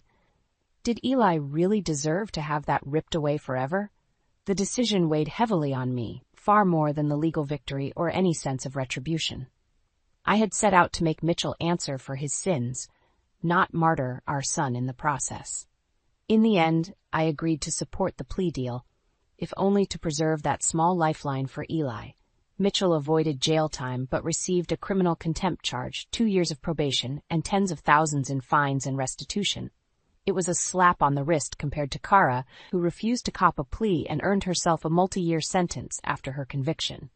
The self-proclaimed brilliant entrepreneur exposed as nothing more than a grifter and con artist. As she was led away in handcuffs, Kara threw one last venomous look in my direction, her eyes burning with hatred. "This isn't over, Leona. Not by a long shot." Her threats fell on deaf ears. I was too busy savoring the purging feeling of having persevered, of clawing my way back from the depths Mitchell had abandoned me in. He was the one who had been broken, left to wallow in the ashes of his own lies and failures. In the months that followed, life gradually returned to a new normal. Mitchell moved into a shabby one-bedroom, his finances and career in tatters thanks to the legal restitution. We existed in our separate spheres, the only intersection being the occasional transfer of Eli between homes. My son quickly noticed and commented on the stark differences in our living situations, the inevitable questions arising that I did my best to answer with honesty and sensitivity. While anger still kindled deep within me over Mitchell's choices, I had no desire to turn Eli against his father. No, Mitchell was doing a capable job of torching those bridges himself. I watched with a strange detachment as he frittered away the last remnants of respect from former friends and colleagues who still deigned to be seen with him in public. The rumors, innuendo, and bald truth of his involvement with Kara's schemes persisted like a dark cloud no matter where he went. In stark contrast, my career began to flourish in the aftermath. The high-profile nature of my divorce proceedings begat a strange air of reverence from clients, who saw me as a paragon of overcoming adversity with grace. Ironic that the same scandal that destroyed Mitchell afforded me such redemption. I threw myself into work with a renewed vigor, quickly rising through the ranks to become a lead architect on several major projects. The money and accolades were a bonus, but it was the sense of purpose and intensity that truly rejuvenated me. Away from the office, Eli and I grew inseparable, rebuilding our family of two into an unbreakable unit. He was my heart, my shining light in the dark days when the weight of Mitchell's betrayal threatened to consume me. I would never take for granted the sacred bond we shared.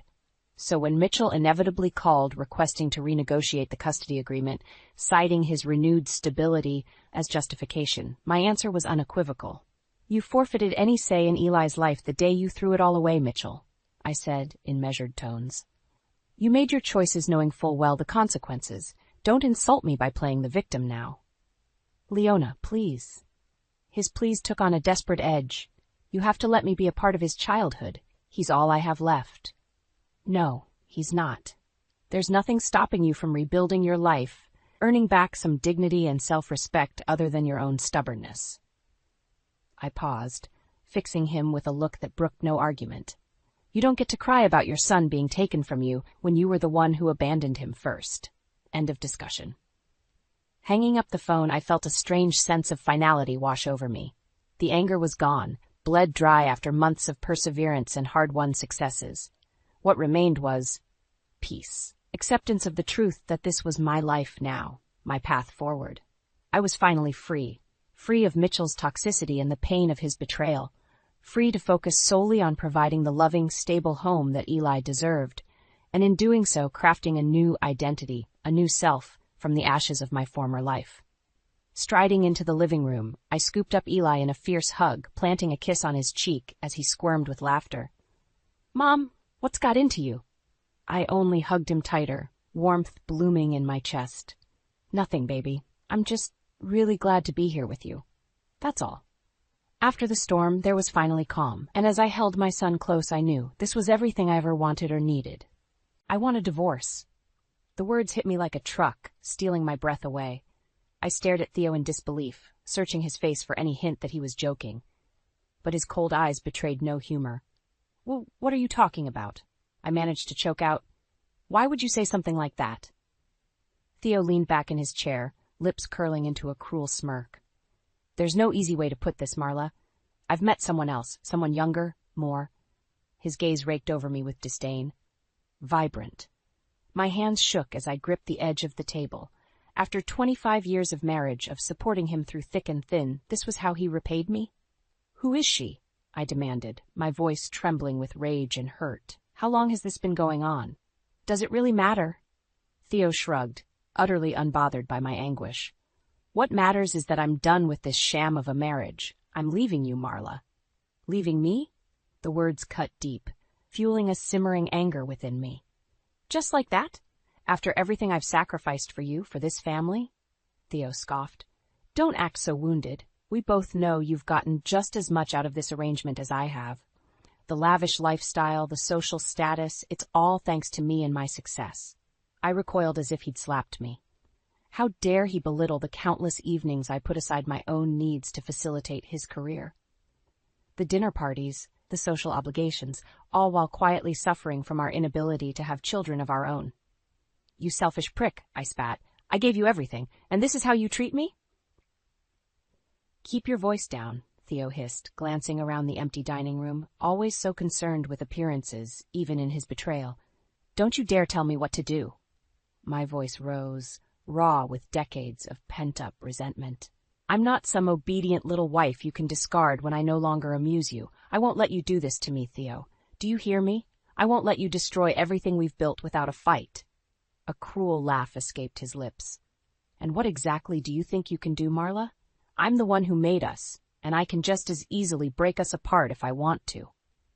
His arrogance, his callousness, it ignited a fire within me, a fierce determination to make him pay for his betrayal. "We'll see about that," I hissed, pushing back from the table. "You want a divorce? Fine, but don't think you'll get away with this scot-free. I'm going to fight for every last cent, and I'm going to make sure the whole city knows exactly what kind of man you really are." Theo shook his head with an infuriating air of smugness. "Whatever helps you sleep at night, dear. Just remember you've got nothing on me." I turned on my heel and stormed out, my body shaking with rage and humiliation. That arrogant bastard thought he could throw me away like a used rag? He was badly mistaken. This was far from over. If Theo wanted a war, then I would give him one, and I didn't intend to lose. I sipped my coffee, staring out at the expansive view of the city skyline from the floor-to-ceiling windows of our penthouse apartment. Just a few years ago, this opulent lifestyle seemed like a distant dream. Now, it was my reality, a hard-won reward for the sacrifices I'd made to support Theo's relentless ambition. It all started over 25 years ago, when we were just two starry-eyed kids fresh out of college. Theo had big plans to make it in the real estate game, and I believed in him wholeheartedly. We scraped by on next to nothing, living in a cramped studio apartment, while Theo hustled from deal to deal. "This is just the beginning, babe," he'd tell me with that cocksure grin. "One day, we'll have it all, the house, the cars, the whole 9 yards. I never doubted him for a second.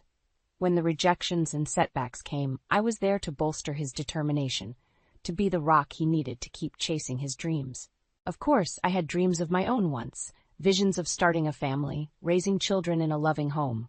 But fate had other plans. After years of fertility treatments and heartbreak, we had to accept that kids just weren't in the cards for us. "It's okay, honey," Theo soothed, wrapping me in his strong embrace after the last negative test. "We've got each other, and that's enough for me." His words brought me comfort, even as they stoked the lingering ember of maternal longing deep within me. I poured that yearning into supporting Theo instead, becoming his biggest cheerleader as his fortunes began to shift. It wasn't an easy road. Theo was relentless in his pursuit of success, often working 7 days a week, neglecting everything but the next big deal. I lost count of the evenings I ate dinner alone, or the weekends I spent holed up in our apartment while he schmoozed clients and negotiated contracts. "Just a little longer, baby," he'd promise, that hungry glint in his eyes. "Once I land that Westbrook development, we'll be set for life." So I waited, and I supported him, no matter what, because at the end of the day, his success was our success, or so I thought. "Earth to Marla!" Theo's gruff voice shattered my reminiscence. I turned to see him standing in the doorway, signature smirk plastered across his face. "Where does your mind wander off to these days?" he chided, strolling over to pour himself a glass of scotch. I regarded him coolly, unable to shake the bitterness that had taken root since his shattering confession. "Just thinking about how far we've come," I replied, keeping my tone even. Theo barked out a laugh, so utterly cavalier about the life we'd built together. "You can say that again? Who would have thought the Wilkins kid from the trailer park would end up with a real estate empire worth hundreds of millions?" My jaw clenched at his arrogance, at his callous disregard for my role in his ascent. "We've worked hard to get here," I reminded him acidly. "Or have you forgotten about the nights I lay awake, waiting for you to come home from schmoozing investors? The moves I put my career on hold to support yours?" Theo waved a dismissive hand. "Relax, would you? No one's denying the sacrifices you made, but let's not pretend like I wasn't the one pulling the real weight all these years." The audacity of his words struck me speechless. After everything, he still couldn't bring himself to acknowledge my contribution, my unwavering devotion that helped fuel his success. "You're unbelievable," I seethed, the rage bubbling up once more. "You smug, selfish bastard. You'd be nothing without me." In a flash, Theo closed the distance between us, his fingers clamping around my arm like a vice. "Don't you ever speak to me that way again," he growled, his eyes glittering with menace. I built this life with my bare hands, and you'll show me some goddamn respect. I flinched at the force of his grip, but held his stare, refusing to back down. Or what? I challenged. You'll leave me, like you already have? His lip curled with contempt, and he shoved me away with a harsh laugh. Maybe I made the right call after all. You've gotten awfully uppity in your old age. With that parting shot, he stormed out, leaving me seething amid the luxurious trappings that were supposed to be our dream life. In that moment, the rose-tinted lenses shattered. I saw Theo for what he truly was, a selfish, egotistical bully who only valued me when I was helping to advance his aspirations. Well, if that was the way he wanted to play it, so be it. It was time for me to start looking out for myself and to make him pay dearly for his betrayal. The next morning I awoke with a renewed sense of purpose. No more would I wallow in self-pity or dwell on the life I thought I had. It was time to take action and fight for what was rightfully mine. I waited until Theo left for work before making my move. With trembling fingers, I punched the number for a private investigator I had found online, someone discreet, with a reputation for digging up even the dirtiest of secrets. "How can I assist you today, ma'am?" The gruff male voice on the other end answered. I took a deep, stealing breath. "I need to hire you. My husband has been unfaithful, and I want you to find out every last sordid detail." There was a pregnant pause, as if he was assessing whether I was truly prepared to open this Pandora's box. "Very well," he replied at last. "I'll need some basic information to get started." I spent the next hour recounting everything I knew, Theo's long hours, his recent distance, that fateful confession that had shattered my world. With each detail, I could practically hear the gears turning in the investigator's mind. "Leave it to me, Mrs. Wilkins. If there's anything to find, I'll find it." Those words buoyed me for the rest of the day as I waited impatiently for Theo to return home. When he finally did, swaggering through the door with his usual arrogant air, I could barely contain my contempt. "Working late again tonight, dear?" I asked with saccharine sweetness. Theo shot me a puzzled look, no doubt finding my chipper mood at odds with our earlier altercation. "Maybe for a couple of hours. Why, you need something?" "Not at all," I demurred, batting my lashes. "I just thought we could have a nice dinner together, the two of us, before you head back out." He eyed me skeptically. "Since when are you so interested in my schedule?" I shrugged, feigning nonchalance. Can't a wife want to spend quality time with her hard-working husband? That seemed to placate him, and Theo grunted in assent. "I suppose I could make some time before heading to the office, if it means that much to you." "Wonderful," I beamed, already plotting how I would play this evening to my advantage. "I'll make us something special." As Theo settled onto the sofa to unwind, I busied myself in the kitchen, my mind racing with possibilities. I needed him to let his guard down, to give me even the slightest morsel of information that could aid my investigation. By the time I served dinner, Theo was much more amiable, or as amiable as his sour disposition permitted. He dug into his plate with gusto, praising my culinary efforts between bites. "You've really outdone yourself, babe. Reminds me of our early days when this was all we could afford." He punctuated the remark with one of his condescending chuckles. I forced a simpering smile. "Well, you know how much I cherish those memories. We've come such a long way since then." "That we have," he agreed readily, "and to think I nearly threw in the towel more times than I can count back then." There it was, the opening I needed. I schooled my features into an expression of innocent curiosity. "Really? You never told me that before." Theo waved a dismissive hand. It was a long time ago, just the normal pressures of trying to get my business off the ground. If it weren't for your support—" He trailed off, taking a healthy swig of wine. "I did what any wife would do," I replied modestly, silently urging him to continue. "Yeah, well, not everyone would have stuck around through all the lean years. The missed paychecks, the mounting debt." Theo shook his head ruefully. "Lord knows I wasn't always the perfect husband, working myself to the bone to make those early deals happen." "We all have our regrets," I said carefully. "The important thing is that we made it through together, right?" A dark look flickered across Theo's face, one that raised the hairs on the back of my neck. For a fleeting instant, I saw the depths of his selfishness, his utter disregard for anyone or anything that didn't serve his interests. Yeah, together, he muttered, more to himself than me. We'll see how long that lasts, I suppose. A tense silence stretched between us, thick with unspoken malice and the weight of his newest betrayal.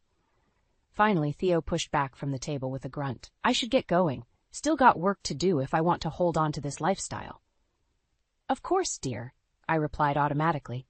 Don't work too hard now. Theo shot me one last inscrutable look before heading out, leaving me alone with the sick realization that I had married a man every bit as vile as the rumors had claimed. This was no longer about saving my marriage. It was about protecting myself from the monster I had wed. And I would fight tooth and nail to do so, no matter what. The next few weeks were a whirlwind of clandestine meetings and poring over the mounting evidence gathered by the private investigator. With each new revelation, the full extent of Theo's betrayal came into sharper focus, stoking the flames of my righteous fury. It turned out his dalliance with his latest conquest was merely the tip of the iceberg. The investigator uncovered a sordid trail of affairs spanning years, each mistress seemingly younger and more vapid than the last. This guy's got more notches on his bedpost than I've ever seen, the PI grunted as he handed me the latest damning report, complete with photos and hotel receipts. You sure you want to keep digging? This ain't gonna get any prettier, lady. I steeled my jaw and nodded firmly.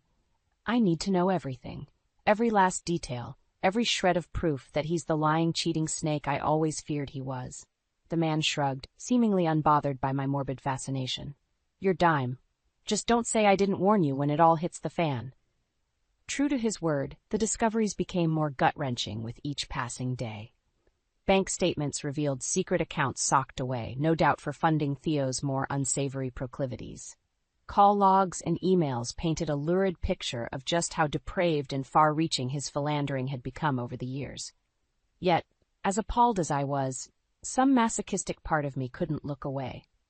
I drank in every last ugly detail, every new low my husband of 25 years managed to stoop to. This was the man I had sacrificed so much for, deluded into thinking his ambition and success were something to be admired. When the PI began looking into the background of Theo's current fling, a willowy blonde named Lila, barely older than our marriage, the picture grew even more sordid. Turned out she was a known grifter, a con artist with a history of preying on wealthy older men. I got all the dirt you could want on this piece of work, the PI relayed with relish, tossing a thick manila envelope onto the table. Multiple aliases, fraud charges from a dozen different states, you name it, she's done it. I flipped through the contents with a weary sort of resignation, absorbing each new lurid detail about the trollop that had so utterly ensnared my clueless husband. Look at this one, the PI inserted, pointing to a grainy mugshot. Got busted trying to shake down some bigwig in Miami. Convicted felon, just like that. Of course she is, I muttered with a hollow laugh. It all made perfect, twisted sense in hindsight. Lila was just another vulture, lasering in on the corpse of my marriage to feast on what remained of Theo's riches and status. I rifled through the last of the damning documents, emails, phone records, all laying out Lila and Theo's sordid plot in stark black and white. My blood boiled at the record of their scheming, at the nauseating pet names and crass innuendos sprinkled throughout. That should about cover everything, the PI noted, watching me absorb the final blows with clinical detachment. I'd say you've got enough ammo to hang Romeo and his little Juliet out to dry 12 times over. Convulsively, my hands curled into white-knuckled fists around the file, the stark proof of my husband's depravity. Good, I bit out, every raw nerve ending in my body thrumming with the need for vengeance. Because I'm not going to just hang them, I'm going to burn their whole goddamn world to the ground. The PI regarded me with an almost pitying expression, as if he couldn't decide whether I was magnificently ruthless or just plain mad. If that's how you want to play it, lady, he said at last with a shrug, just tell me where to aim the first shot. I leveled him with a look of glittering determination, no trace of doubt lingering behind my eyes. At Theo. Make him hurt first, squeeze him for everything he's worth until there's nothing left. Then, when he's lying broken on the ground, a cruel smile twisted my lips. That's when we destroy the bitch that helped bring him down. I had been a fool to idolize Theo all these years, to sacrifice and subjugate myself in pursuit of his success. But the days of being a meek, obedient wife were over. This was war, and I didn't intend to take any prisoners. With the voluminous file of evidence tucked under my arm, I strode into Theo's office with the confidence of a woman who had nothing left to lose.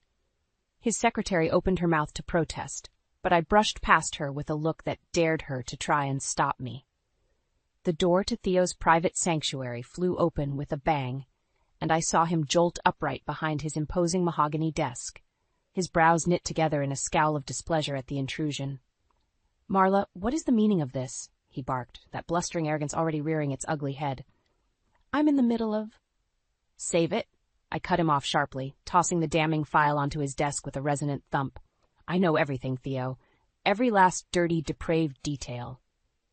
His eyes flicked towards the scattered papers dubiously. "I don't know what you think, you? Lila Thompson, Brianna Rise, Jessica Alvarez. Need I go on?" I recited the list of his mistress's names with cold precision, watching as his bronzed complexion blanched. "How did you—" Theo swallowed hard, suddenly wary in the face of my resolute fury. "I have my ways," I replied, allowing a triumphant smile to crease my lips. "Friends in low places, let's just call it that. Friends who are more than happy to sell out a lying, cheating scumbag like you for the right price." Theo's jaw clenched, but he made no move to deny the mounting evidence. We both knew there was no use trying. I had him nailed to the wall. "So what, you came here to gloat?" he spat at last. "To try and shame me into staying in this sham of a marriage?" That familiar sneer crept across his features as he tried to reclaim some semblance of control. "Save your breath, Marla. I'm done with you. Done with this pathetic life we've—" "Not so fast," I interjected smoothly, shaking my head in mock sympathy. "You don't get to decide when we're done. Not anymore." Theo opened his mouth, no doubt to unleash another torrent of vitriol, but I barreled forward, refusing to cede him an inch of ground. "Let me lay it out for you, Theo. You're going to do exactly as I say, down to the letter. You're going to end this little fling with your girlfriend, cut off every last dime to her, leave her penniless on the street." His eyes narrowed dangerously. "Like hell I am. You don't get to dick. Then—" I spoke over him, louder and more implacable. "You're going to transfer the bulk of your assets into my name. Every last property, business holding, investment account, the lot. And if I so much as catch a whiff of you keeping anything back, even a penny." Leaning forward, I pinned him with a gaze of molten steel. "I go public with everything. The affairs, the money trails, every dirty secret. I'll make sure to time it just right to nuke any big deals you have in the pipeline, too." Theo surged to his feet, slamming his palms onto the desk hard enough to rattle the crystal tumbler perched there. "You vindictive bitch," he seethed, spittle flying from his twisted mouth. "Who the hell do you think you are, trying to take what's mine? I earned every last cent, every asset. You're goddamn lucky I let you ride my coattails for as long as I did." I held up a single hand, quieting his tantrum. When I spoke again, it was with an eerie calm that seemed to unnerve him more than any shouting match could. "I'm not asking for your permission, Theo. I'm telling you how it's going to be, whether you like it or not. This is your one chance to walk away with a shred of dignity left before I obliterate everything you've built." His chest heaved with each ragged breath, the vein in his temple throbbing violently. For an endless moment, those predatory eyes bored into me, as if he were trying to decide whether I truly had the stones to make good on my promise. "You're bluffing," he rasped at last, the words more hopeful than certain. "You don't have it in you to take me down like that, not after everything we've been through." My responding smile was frigid, devoid of any warmth or fondness for the wretched man standing before me. "Watch me." Spinning on my heel, I strode from the office with my head held high, the fire of victory and vengeance burning bright in my chest. The self-made emperor had just learned he wouldn't be the one dictating the terms of his downfall. That privilege now belonged to me, and I intended to savor every agonizing second of retribution against the bastard who had betrayed me. The days following my confrontation with Theo were a flurry of activity. True to his arrogant nature, he tried to call my bluff at first, dodging my calls, ignoring my demands to capitulate. But I was prepared for his recalcitrance. "Time for phase 2, I told the private investigator grimly. With a few keystrokes, he set the wheels in motion, leaking snippets of the most damning evidence to a few key media contacts. It was a calculated risk, but one I was willing to take to force Theo's hand. The first bombshell dropped a week later in the city's prime gossip rag. Prominent developer caught in sordid web of infidelity. The lurid headline was accompanied by photos, document explicitly detailing Theo's affairs over the years. I could only imagine the aneurysm he must have had when his latest mistress came flouncing into his office, magazine in hand, and demanding to know what the hell was going on. The phone rang shortly after, that familiar bravado finally cracking as Theo realized I wasn't messing around. "You crazy bitch!" He was practically frothing at the mouth. "What have you done?" "Just a taste of what's to come if you don't start playing by my rules," I replied coolly. "This is your last warning, Theo. Do as I've asked. Give me what I'm owed, and we can make all this unpleasantness go away." There was a perilous pause before he ground out, "Fine, you win. Tell me what you want." I smirked in satisfaction, reeling off my list of demands. Not just the asset transfers, but his immediate resignation from all his business ventures, too. Only total and abject capitulation would satisfy me. Theo issued a strangled noise of outrage, but I could hear the resignation creeping into his tone as the weight of his circumstances became clear. "You'll regret this, Marla. I swear to God, when the dust settles, you're going to wish you'd never crossed me." "I'll take my chances," I replied breezily, signaling for the PI to end the call. Once the paperwork was signed and Theo was legally divested of everything he held dear, the barrage of media exposes intensified. It was open season on the fallen titan, and every scandal rag and clickbait website gorged themselves on the salacious details like sharks smelling blood in the water. I watched from the sidelines with no small sense of vindication as the pundits and social critics sharpened their claws, tearing apart Theo's persona and empire with vicious glee. The proverbial chickens were coming home to roost, and Theo's karmic debt was growing steeper by the day. Breaking: major development deals scrapped as Richardson Financial pulls support. Tarnished icon: a look at Wilkins' long list of improprieties. With each new headline, I could feel the blistering heat of Theo's hatred singeing the distance between us, but I was untouchable, and he knew it. Any move against me would only deepen the quagmire he found himself drowning in. Perhaps nothing summed up the sheer totality of his disgrace more than the day I opened the mailbox to find a plain manila envelope. No return address, no markings aside from my name scrawled across the front in thick, angry strokes. Inside was a desolate article from some local Vegas tabloid. Heiress Lila Thompson deserted by embattled former lover. Splashed across the cheap, grainy pages were unflattering shots of Lila, the woman who started this whole firestorm by daring to insinuate herself into my life, into my marriage. Now she was out on the streets, a few $1,000s lighter from whatever pittance Theo had managed to siphon away to her before I closed that avenue for good. I traced my fingers over the flushed, angry picture of that miserable harlot, felt the smooth paper crinkle beneath my touch. For a fleeting moment, I almost felt sorry for her, just another hustler who got conned by someone slicker and greedier than she was. Almost, but not quite. The bittersweet victory of holding the proof of her downfall in my hands was too delicious to let pity gain any true foothold. She made her bed, just like Theo, and now they were destined to lie in the rubble of the lives they'd so wantonly demolished. As for me, my path forward was clear and unsullied. I paved with the ashes of my vengeful retribution. No more would I be a victim, not to Theo, not to any man's selfish whims. I was the master of my own destiny now.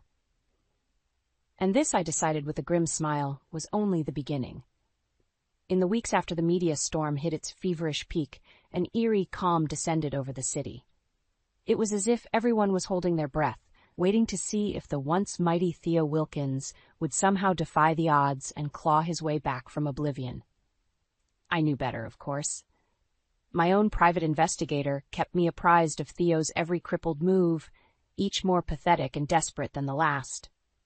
Guy's been making the rounds with every low-life investor and loan shark in the city, the PI reported with a sardonic chuckle. Seems he's quickly burning through what little cash you didn't bleed out of him. Let him grovel, I replied dispassionately. He knew exactly what he was risking when he crossed me. Still, I couldn't help but feel a perverse sense of satisfaction at hearing the sordid details of Theo's downward spiral.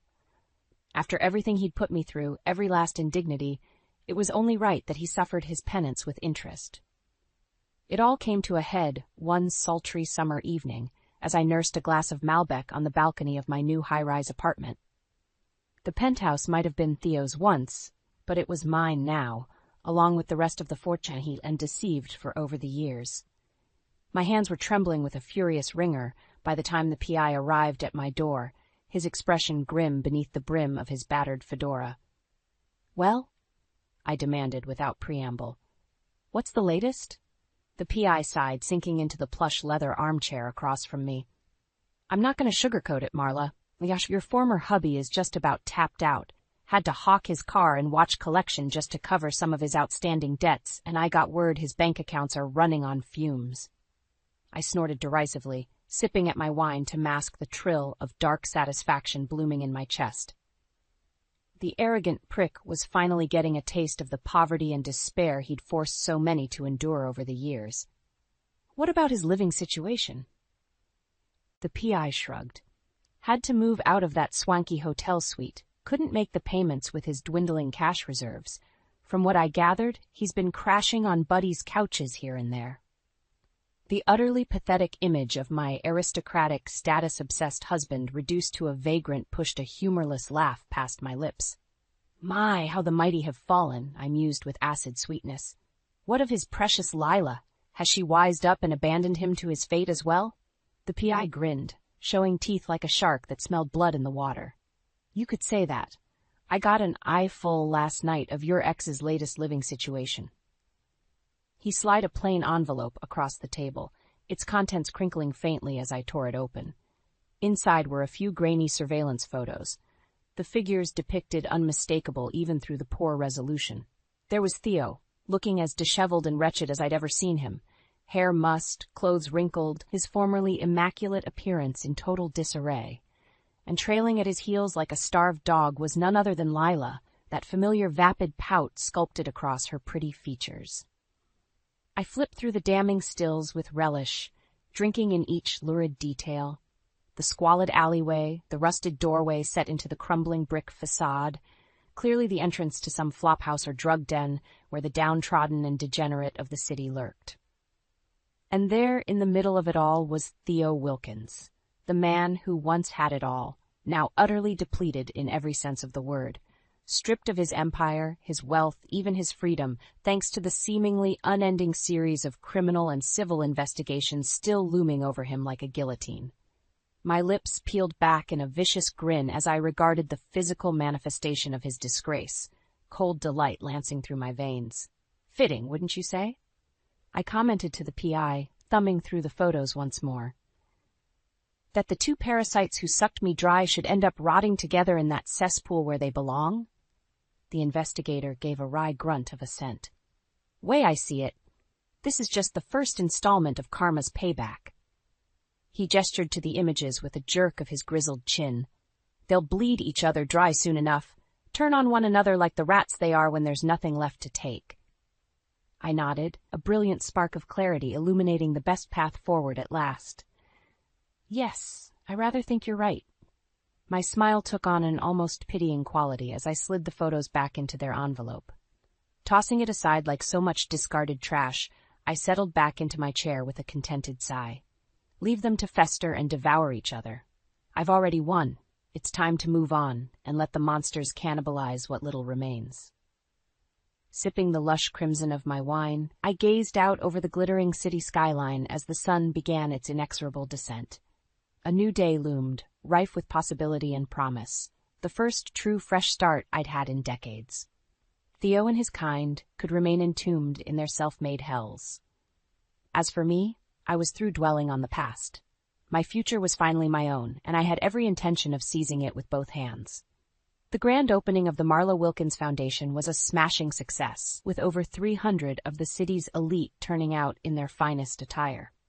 Champagne flowed freely as I worked the crowd, exchanging air kisses and accepting congratulations on my latest philanthropic endeavor. "You're doing such wonderful work, darling," gushed one perfectly coiffed matron, her diamond-encrusted fingers clutching my arm. "So admirable, the way you've persevered after that dreadful business with your former husband." I curled my lips in a gracious smile, ignoring the way her ravenous gaze swept over the opulent spread of past hors d'oeuvres and crystalline ice sculptures. "Thank you, Brenda. I only wish I'd found my calling sooner. It brings me such fulfillment to give back and support other women in need." The words were honeyed, but carried a razor's edge for those with the discernment to detect it. A shadow flickered across the woman's powdered features, her gilded mask slipping ever so briefly.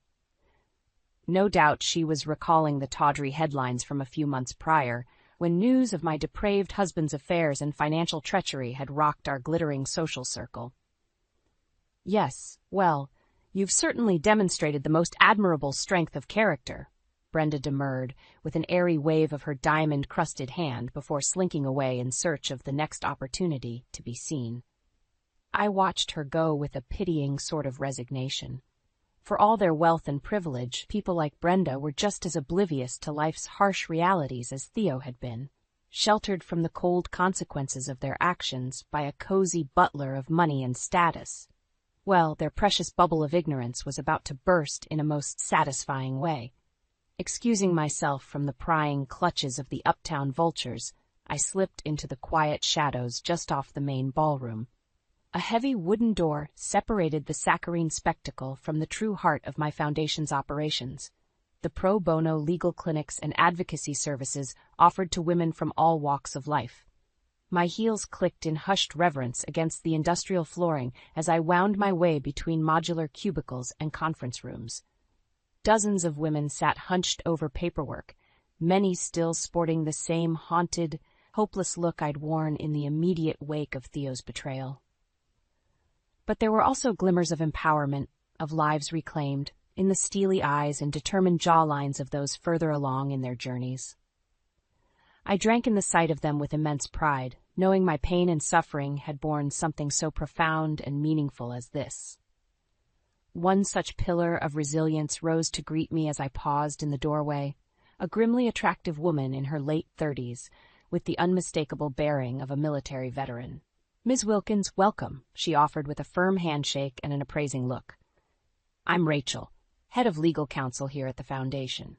I returned her grip with equal confidence, instantly assured that I'd chosen the right woman to lead my cause. "A pleasure to finally meet you, Rachel. I take it operations are running smoothly thus far?" "As much as can be expected for our first major event," the woman replied with a wry twist of her lips. "We've already had over 24 new intakes just tonight alone." My brow furrowed with concern. So many? I knew unhappily married women were a silent pandemic, but even I didn't foresee such an overwhelming need hitting us straight out of the gate. Rachel shrugged, the motion pulling at the crisp navy blazer stretched across her broad shoulders. "Shows you we're filling a major void in the community. And that's not even counting the inquiries coming in through our hotline and website." I regarded her steadily, sensing that she had more to say on the matter. "But—" The other woman hesitated before forging ahead with a look of grim determination. "To be frank, we're going to need to bolster our support staff sooner rather than later if we want to meet this demand. Both paid staffers and volunteers." "Say no more," I replied, extending a calming hand. "We'll issue a new round of postings first thing tomorrow for intake coordinators and caseworkers, and you have my full authority to directly recruit from the top law schools and advocacy organizations across the nation, whatever it takes to get these women the help they deserve." Relief flashed across Rachel's features as she offered a terse nod of appreciation. "On it, ma'am." Sensing she was keen to return to the controlled chaos awaiting her, I stepped aside with one final reassurance. "Just to be perfectly clear, money isn't an object here, Rachel. Not when it comes to funding our mission and expanding our reach." My smile took on a predatory edge as my mind drifted to the still immense fortune sitting in my accounts and the sweet knowledge of how those riches had been secured. "I made damn sure of that." The other woman inclined her head in silent acknowledgement, the barest hint of a wolfish grin tugging at her lips as she grasped the full meaning of my words. With that unspoken sense of kinship flaring bright between us, Rachel turned on her heel and strode back into the fray, her focus solely on the battles awaiting her. As for me, I remained rooted in the hallway for a few lingering moments longer, taking in the almost sacred ambiance of the Foundation's inner sanctum. The hushed tones of women bearing their traumas, the occasional muffled sound of shared catharsis. It was nothing short of a rebirth, one I was blessed to witness with each passing day. How bitterly ironic that the spoils of my victorious reckoning against Theo were precisely what enabled this sanctuary to thrive. Every cent he'd bled from innocence over the years, every morsel of his ill-gotten fortune, it now fueled a force of such overwhelming good, a cosmic counterbalance to the depravity that created it. My lips curved in a vindicated smile as I turned to rejoin the gala's revelers. No doubt the gossips and social elites were eagerly awaiting my return, if only to pry for the latest salacious morsels about my sordid marital downfall and rise from its ashes. Well, let them gawk and trade their petty whispers like demented parlor birds. For once in my life, I found myself utterly at peace with the knowledge that theirs was a myopic, meaningless existence compared to the one I'd forged. They were the husks, the empty shells content to festively decay from the inside out while clinging to antiquated, toxic notions of status and power. But me? I had transcended such silly vices at long last. In gutting the beast from my former life, I'd cultivated something too brilliant and all-encompassing to be contained by their cynical, grasping minds. I was the gods' own cosmic jester, dancing amidst the devastation I created, only to repurpose those smoldering ruins into something infinitely more resplendent. The ultimate alchemist, and the joke, for once, was entirely on the fools too blind to see the shining path laid out before them. Yes, my future had dawned bright and replete with possibility, all because I'd been brave enough to scorch the earth and let the ashes of my past serve as fertile soil for rebirth. And with my first rebirth now thriving before me, I couldn't wait to see what brilliant new metamorphosis awaited on the road ahead. I stared at the message on my phone, my heart pounding. The name on the screen sent a jolt of dread through me, Marlowe. After all these years, she had the audacity to reach out, her demands as brazen as they were infuriating. Arden, I need a $25 loan for my wedding. I know it's a lot, but I'm in a bind and you're the only one who can help. Remember how I was there for you back in college? Time to return the favor. Let me know ASAP. I scoffed, the memories of that betrayal still as raw as the day it happened. Marlowe had been my closest friend in college, the one I trusted implicitly, until she shattered that trust, exposing my deepest secret to the entire campus, nearly ruining my life. Arden, honey, is everything okay? Everett's concerned voice snapped me out of my reverie. I looked up to see my husband standing by my side, brows furrowed. It's Marlowe, I said, handing him the phone. She's asking for a $25,000 loan for her wedding. Everett's eyes widened as he read the message. After what she did to you in college? The nerve of her. He sat down next to me, wrapping an arm around my shoulders. What are you going to do? I sighed, leaning into his comforting embrace. I don't know. Part of me wants to tell her to go to hell, but another part of me... I trailed off, the familiar ache of betrayal resurfacing. Hey, Everett said softly, turning me to face him. Whatever you decide, I'm here for you. We'll figure this out together. I smiled gratefully, knowing I could always count on Everett's unwavering support. After years of avoiding Marlowe, this unexpected intrusion into my life had shaken me, but I was no longer the naive college student she had once exploited. I paused, steeling my resolve. I think we should use this as an opportunity to finally get the justice I've been craving all these years. Everett's brows rose, but he didn't interrupt as I continued. Marlowe has never faced any real consequences for what she did. She just waltzed through life, while I had to pick up the pieces. But now she's getting married, and her fiancé has no idea what kind of person she really is. So you want to expose her? Everett asked, a glint of understanding in his eyes. I nodded. Exactly. We'll play along, act like we're willing to help her, and then, at her engagement party or wedding, we'll reveal the truth about her. Her lies, her manipulations, everything. Let her precious fiancé and all her friends see her for who she really is. Everett considered my plan, a small smile tugging at the corner of his mouth. I'm in. It's time Marlo finally faces the consequences of her actions. Relief flooded through me, and I pulled Everett into a tight hug. Thank you, my love. Together we'll make sure she never forgets what she did to me. As I held Everett, a fire ignited within me, a desire for retribution that had been smoldering for years. Marlo had once held the power to hurt me, to nearly destroy my life. But now the tables were about to turn. This was my chance to finally get the justice I deserved. After reading Marlo's audacious request, Everett and I sat in contemplative silence, the weight of her words hanging heavy between us. I could see the gears turning in his mind, his brow furrowed as he considered our next move. So what are you thinking? I finally asked, breaking the tension. Everett shifted in his seat, turning to face me. Well, we could just ignore her, pretend we never saw the message, and move on with our lives. I shook my head. No, I don't think I can do that. Not after what she did to me in college. The way she betrayed my trust, humiliated me in front of everyone. I clenched my fists, the memories still raw and painful. Everett reached out and gently placed his hand over mine, his touch calming the storm of emotions within me. I understand, Arden. I know how much that hurt you, and I don't blame you for wanting some kind of justice. Then what do you think we should do? I asked, searching his eyes for guidance. Well, Everett began, we could play along, act like we're willing to help her, and then, when the time is right, we expose her for the conniving, deceitful person she is. I couldn't help but feel a sense of grim satisfaction at the idea. You mean, reveal all her lies and manipulations in front of her fiancé and friends? Let them see the real Marlo? Everett nodded, a determined glint in his eye. Exactly.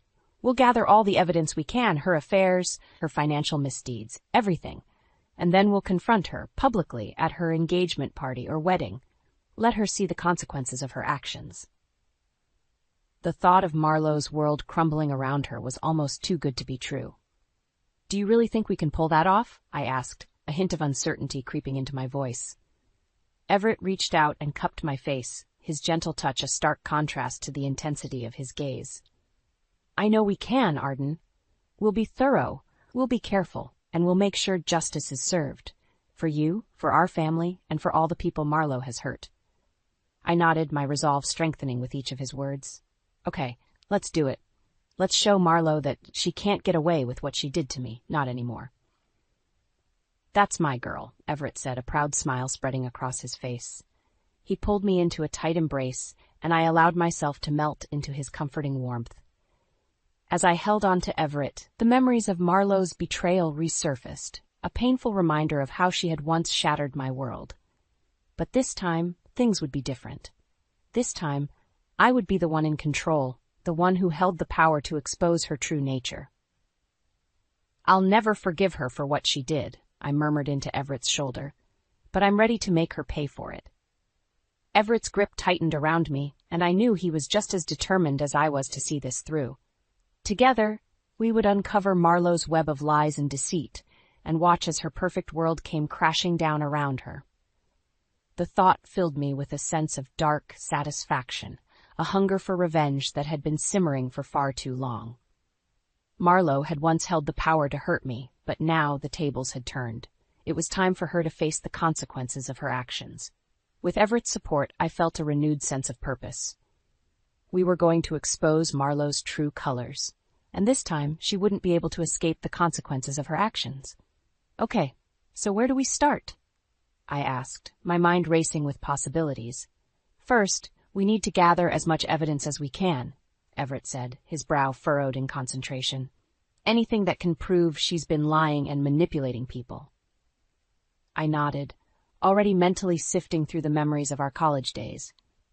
I remember she was always flirting with her ex-boyfriend, even when she was supposedly committed to her then-boyfriend. And didn't she do something shady with her finances? Exactly, Everett replied. We need to dig into her recent history, see what kind of dirt we can find. I'll start looking into her financial records, see if there's any evidence of fraud or mishandling of funds.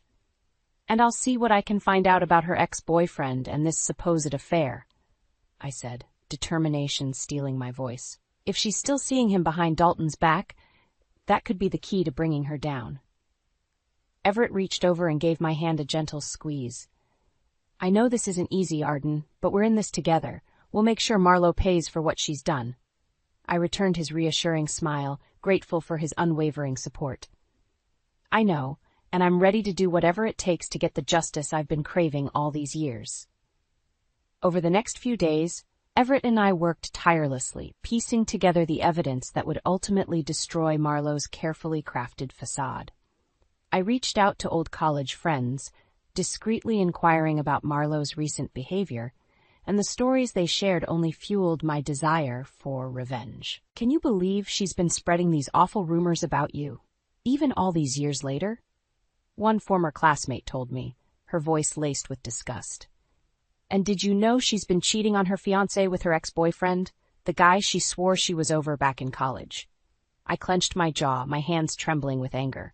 No, I had no idea. But I'm going to make sure Dalton knows the truth before it's too late. As I relayed the information to Everett, he shook his head in disbelief. Unbelievable. The nerve of her to try and ruin your life all over again. But don't worry, we're going to put an end to her little charade once and for all. Together, we compiled a detailed dossier of Marlo's transgressions, documenting her infidelity, her financial deceptions, and the lies she had told over the years. The evidence was damning, and we knew that when the time came, it would be impossible for Marlo to wriggle her way out of it. We're all set, Everett said, giving me a reassuring smile. Now all we have to do is wait for the perfect opportunity to strike. I took a deep breath, steeling my nerves. Okay, let's do this. It's time Marlo learned that you can't betray me and get away with it. With our plan in motion, I felt a sense of both trepidation and anticipation. The chance to finally confront Marlo and see her world crumble was both exhilarating and daunting. But I knew that Everett was by my side, and together we would make sure that Marlo's day of reckoning had arrived. With the evidence we had gathered, Everett and I felt confident in our ability to finally bring Marlo to justice. But the thought of confronting her still filled me with a mix of emotions. Excitement, trepidation, and a lingering sense of unease. Are you sure you're ready for this, Arden? Everett asked, his brow furrowed with concern as he studied my expression. I took a deep breath, steeling my nerves. I have to be. After everything Marlo put me through, I can't let her get away with it anymore. Everett nodded, reaching out to give my hand a reassuring squeeze. I'm here with you every step of the way. We'll make sure she pays for what she's done. Gathering my courage, I picked up my phone and began composing a message to Marlo. I needed to play along, at least for now if we were going to pull off our plan. Marlo, I've been thinking about your request, I typed, my fingers trembling slightly. I know we've had our differences in the past, but you're still my friend, and I want to help. Would you be willing to let Everett and I attend your engagement party? I'd love the chance to celebrate with you. I paused, reading the message over and over again, before finally hitting send.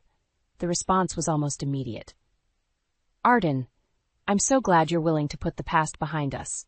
Of course, you and Everett are more than welcome to come to the engagement party. It would mean the world to me to have you there. Let me know if you need any other details. I couldn't help but feel a twinge of disgust at Marlo's feigned enthusiasm. It was as if she had completely forgotten the pain she had caused me, the way she had betrayed my trust all those years ago. She bought it, I said to Everett, my voice laced with a mixture of triumph and trepidation. Everett's expression hardened, a steely determination in his eyes. Good. Now we can put the final pieces of our plan in place. Over the next few days, Everett and I worked tirelessly to ensure that every detail of our confrontation was meticulously planned. We pored over the evidence we had gathered, rehearsing our lines, anticipating Marlo's potential reactions.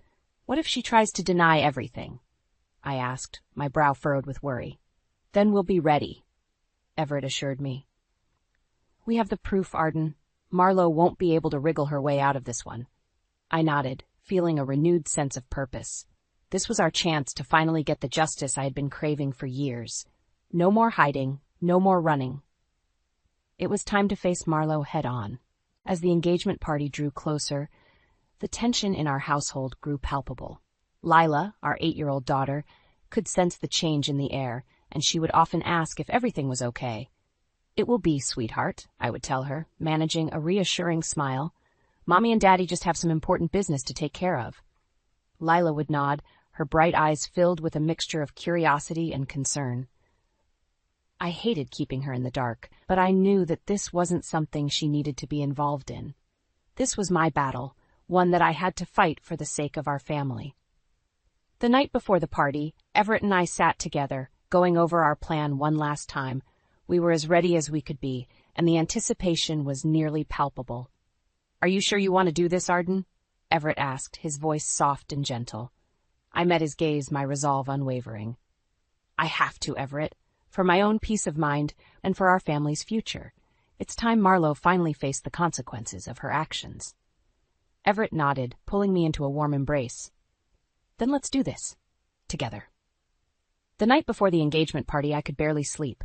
Anticipation and nerves swirled together, creating a restless anxiety that refused to subside. Everett, sensing my unease, pulled me close, his steady heartbeat a reassuring rhythm. "It's going to be okay, Arden," he murmured, his warm breath tickling my cheek.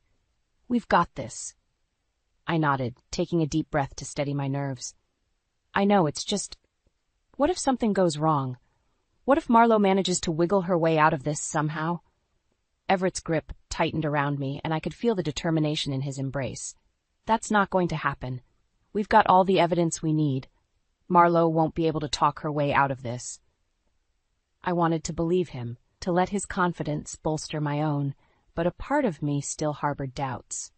Marlowe had always been skilled at manipulation, at twisting the truth to suit her own needs. What if she managed to do it again? "Hey," Everett said, gently tilting my chin so that I was looking into his eyes. "I know you're worried, but we've got this. Together, we're going to make sure Marlowe finally gets what she deserves." His words stirred a fire within me, reminding me of the justice I had craved for so long. Marlowe had to pay for what she'd done, and this was our chance to make it happen. "You're right," I said, my voice steadier than I felt. "We're going to do this, Everett, for me, for our family, and for everyone else she's hurt." Everett smiled, pressing a gentle kiss to my forehead. "That's my girl. Now, let's go over the plan one more time, just to be sure we're ready." We spent the next several hours meticulously reviewing our strategy, anticipating every possible scenario, and rehearsing our lines. The evidence we had gathered was overwhelming, and we knew that Marlowe would have no choice but to face the consequences of her actions. As the engagement party drew closer, the tension in our household grew palpable. Lila, our 8-year-old daughter, could sense the change in the air, and she would often ask if everything was okay. "It will be, sweetheart," I would tell her, managing a reassuring smile. "Mommy and Daddy just have some important business to take care of." Lila would nod, her bright eyes filled with a mixture of curiosity and concern. I hated keeping her in the dark, but I knew that this wasn't something she needed to be involved in. This was my battle, one that I had to fight for the sake of our family. The night before the party, Everett and I sat together, going over our plan one last time. We were as ready as we could be, and the anticipation was nearly palpable. "Are you sure you want to do this, Arden?" Everett asked, his voice soft and gentle. I met his gaze, my resolve unwavering. "I have to, Everett, for my own peace of mind and for our family's future. It's time Marlowe finally faced the consequences of her actions." Everett nodded, pulling me into a warm embrace. "Then let's do this. Together." As I held on to Everett, I could feel the adrenaline coursing through my veins. Tomorrow, Marlowe's world would come crashing down, and I would finally have the closure I'd been seeking for all these years. No more hiding, no more running. It was time to confront her, once and for all. The moment of reckoning had arrived. As Everett and I walked into the lavish engagement party, the air was thick with anticipation.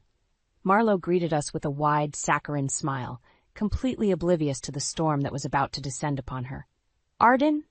Everett, I'm so glad you could make it," she gushed, giving me a hug that felt more like a trap than a genuine display of affection. "I'm so happy we could put the past behind us." I forced a smile, my stomach churning with a mixture of nerves and determination. "Of course, Marlowe. We wouldn't have missed this for the world." Everett placed a reassuring hand on the small of my back, his silent support giving me the strength to carry on. As we mingled with the other guests, I couldn't help but feel a sense of dread. Marlo was the center of attention, basking in the adoration of her friends and family, completely unaware of the impending downfall that awaited her. Finally, as the party was in full swing, Everett and I exchanged a meaningful glance. It was time. "Marlo, can we have a word with you and Dalton?" I asked, my voice calm and steady. Marlo's brow furrowed, a flicker of uncertainty crossing her features. "Of course, Arden. Is everything all right?" "We have something we need to discuss," Everett said, his tone firm and unwavering. "It's important." Marlo led us to a secluded corner of the room, Dalton trailing behind her, a confused expression on his face. "What's going on?" Dalton asked, his eyes darting between Everett and me. I took a deep breath, steeling my nerves. "Dalton, I'm sorry, but there's something you need to know about Marlo." Marlo's eyes widened, a flash of panic crossing her face. "Arden, what are you talking about?" "Marlo, I have evidence that you've been cheating on Dalton with your ex-boyfriend," I began, my voice unwavering. "And that's not all. We also have proof of your financial deceptions and the lies you've been telling everyone for years." Dalton's face contorted in a mix of shock and disbelief. "What? Marlo, is this true?" Marlo's facade crumbled, and she frantically tried to defend herself.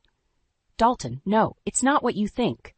Arden is just making this up. She's always had it out for me." But Everett stepped forward, his expression grim. "That's not true, Marlo. We have the evidence right here." He pulled out a thick folder filled with documents and messages and handed it to Dalton. Dalton's hands trembled as he flipped through the pages, his face growing paler with each passing moment. This is all true?" Marlo's eyes darted around the room, as if searching for an escape, but there was nowhere for her to hide. The guests had started to gather, drawn by the commotion, and Dalton's cries had captured their attention. "Dalton, please, you have to believe me," Marlo pleaded, her voice laced with desperation. "Arden is lying. She's trying to ruin my life." But Dalton shook his head, his expression hardening. "No, Marlo, the evidence is right here. You've been lying to me this entire time." The air was thick with tension as the reality of Marlo's betrayal sank in. The guests murmured in shock, their eyes filled with a mixture of disbelief and disgust. Marlo's facade finally crumbled, and she broke down, tears streaming down her face. No, this can't be happening." I felt a sense of satisfaction as I watched her world come crashing down around her. This was the justice I had been seeking, the retribution I had craved for years. Marlo was finally facing the consequences of her actions. As the party descended into chaos, Everett wrapped his arm around my shoulder, pulling me close. "It's over, Arden. You did it." I nodded, a weight lifted from my shoulders. The nightmare was finally coming to an end, and I could finally start to heal. As the confrontation unfolded, the engagement party descended into chaos. Marlo's desperate attempts to defend herself only served to further incriminate her, as Dalton pored over the damning evidence presented by Everett and me. "I can't believe this," Dalton said, his voice trembling with a mix of anger and betrayal. "All this time you've been lying to me, Marlo, cheating on me, manipulating our finances." Marlo's face was a mask of desperation, her carefully constructed facade crumbling before our eyes. "Dalton, please, you have to understand. Arden is just trying to ruin my life. She's always hated me, ever since college." But Dalton shook his head, his expression hardening. "No, Marlo, the proof is right here. You've been deceiving me and everyone else for years. I can't be with someone I can't trust." Marlo's eyes widened in horror as the realization dawned on her. "Dalton, no, you can't do this. We're supposed to be getting married." Dalton stepped back, his jaw set with determination. "Not anymore. I'm calling off the wedding. I want nothing to do with you, Marlo. Not after this." Marlo's facade crumbled, and she began to sob uncontrollably, her desperate pleas falling on deaf ears as the guests watched in stunned silence. I couldn't help but feel a sense of grim satisfaction, knowing that Marlo was finally facing the consequences of her actions. Everett placed a reassuring hand on my back, his presence a steady anchor in the chaos. "It's over, Arden. You did it." I nodded, my heart still pounding with adrenaline. "Yes, it's over. Marlo can't hurt me anymore." As the news of Marlo's betrayal spread through the crowd, The guests began to murmur and whisper, casting judgmental glares in her direction. Dalton's family and friends quickly distanced themselves, leaving Marlowe isolated and ostracized. I watched as Marlowe's world crumbled around her, the weight of her lies and manipulations finally catching up to her. She frantically tried to salvage the situation, but her desperate pleas only served to further alienate her from those she had once called friends. Everett and I slipped away from the chaos, our work here done. As we walked to our car, I felt a strange mix of emotions: relief, satisfaction, and a hint of guilt. "How are you feeling?" Everett asked, his voice soft and understanding. I let out a long sigh. "I don't know. Part of me is glad that Marlowe finally got what she deserved, but I can't help but feel a little conflicted about it all." Everett nodded, reaching over to give my hand a gentle squeeze. "I know, Arden. It's not an easy thing to go through, even after all she's done to you. I never thought I'd be the one to bring her down like this," I admitted, my voice barely above a whisper. "I never wanted to stoop to her level." "Hey," Everett said, turning to face me. "You didn't stoop to anything. You and we simply sought justice. Marlowe brought this all on herself. You have nothing to feel guilty about." I searched his eyes, finding the familiar warmth and reassurance that I had come to depend on. "You're right, I want to move on. You know, I don't want to dwell on the past anymore." Everett smiled, pulling me into a comforting embrace. "Then that's what we'll do. We'll focus on our future, on our family. Marlowe's downfall is behind us now." As I held on to Everett, I felt the tension in my body begin to melt away. The nightmare was finally over, and I could start to move forward, leaving the past where it belonged. With Everett by my side, I knew that I had the strength to rebuild and find the happiness I so deserved. In the aftermath of the confrontation, I found myself struggling with a range of emotions. Relief, satisfaction, and even a twinge of guilt warred within me as I grappled with the consequences of our actions. Everett, as always, was my steadfast rock, providing comfort and reassurance as I navigated this complex emotional landscape. "How are you feeling, Arden?" he asked one evening, his brow furrowed with concern as he studied my expression. I let out a long, heavy sigh. "I don't know. Part of me is glad that Marlowe finally faced the consequences of her actions, but I can't help but feel conflicted about the whole thing." Everett nodded, reaching out to give my hand a gentle squeeze. "I understand. It's not an easy thing to go through, even after everything she's done to you." I paused, struggling to put my thoughts into words. "I never wanted to become the kind of person who would stoop to her level. You know? I never wanted revenge to consume me." "But you didn't," Everett said, his voice firm and reassuring.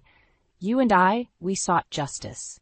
Marlowe brought this all on herself. You have nothing to feel guilty about."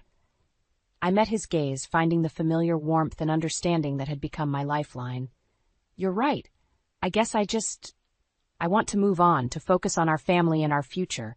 I don't want to dwell on the past anymore." Everett smiled, pulling me into a comforting embrace. "Then that's exactly what we'll do.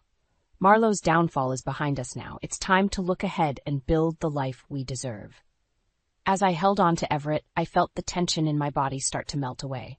The nightmare was finally over, and I could begin to heal and move forward. With Everett by my side, I knew that I had the strength to rebuild and find the happiness I so deserved. In the weeks that followed, I watched as Marlowe's world crumbled around her. She lost her fiancé, her friends, and even her job, as the truth of her deceptions spread like wildfire. Dalton, devastated by the revelation of her betrayal, cut all ties with her, leaving her isolated and alone.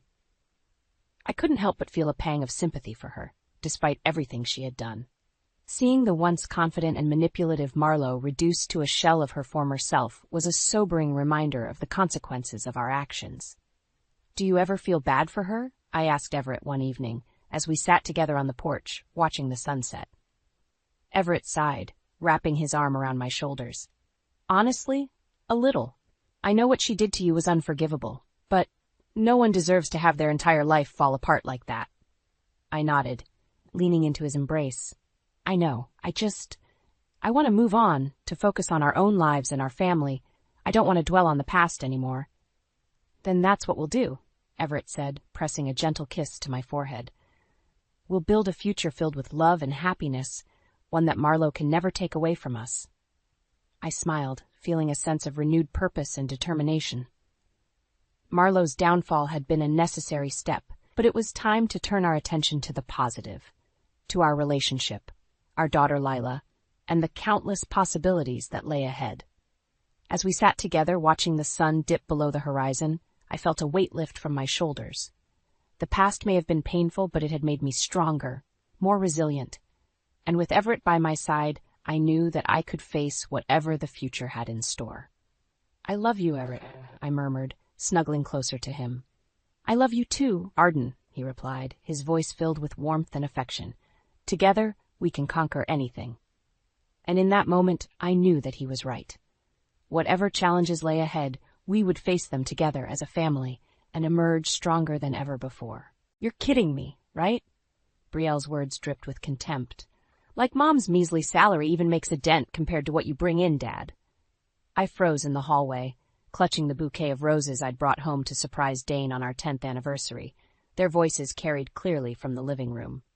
Dane chuckled. "You've got a point there, Princess. Your step-monster is just a worker bee while I'm the one bringing home the real money." A worker bee?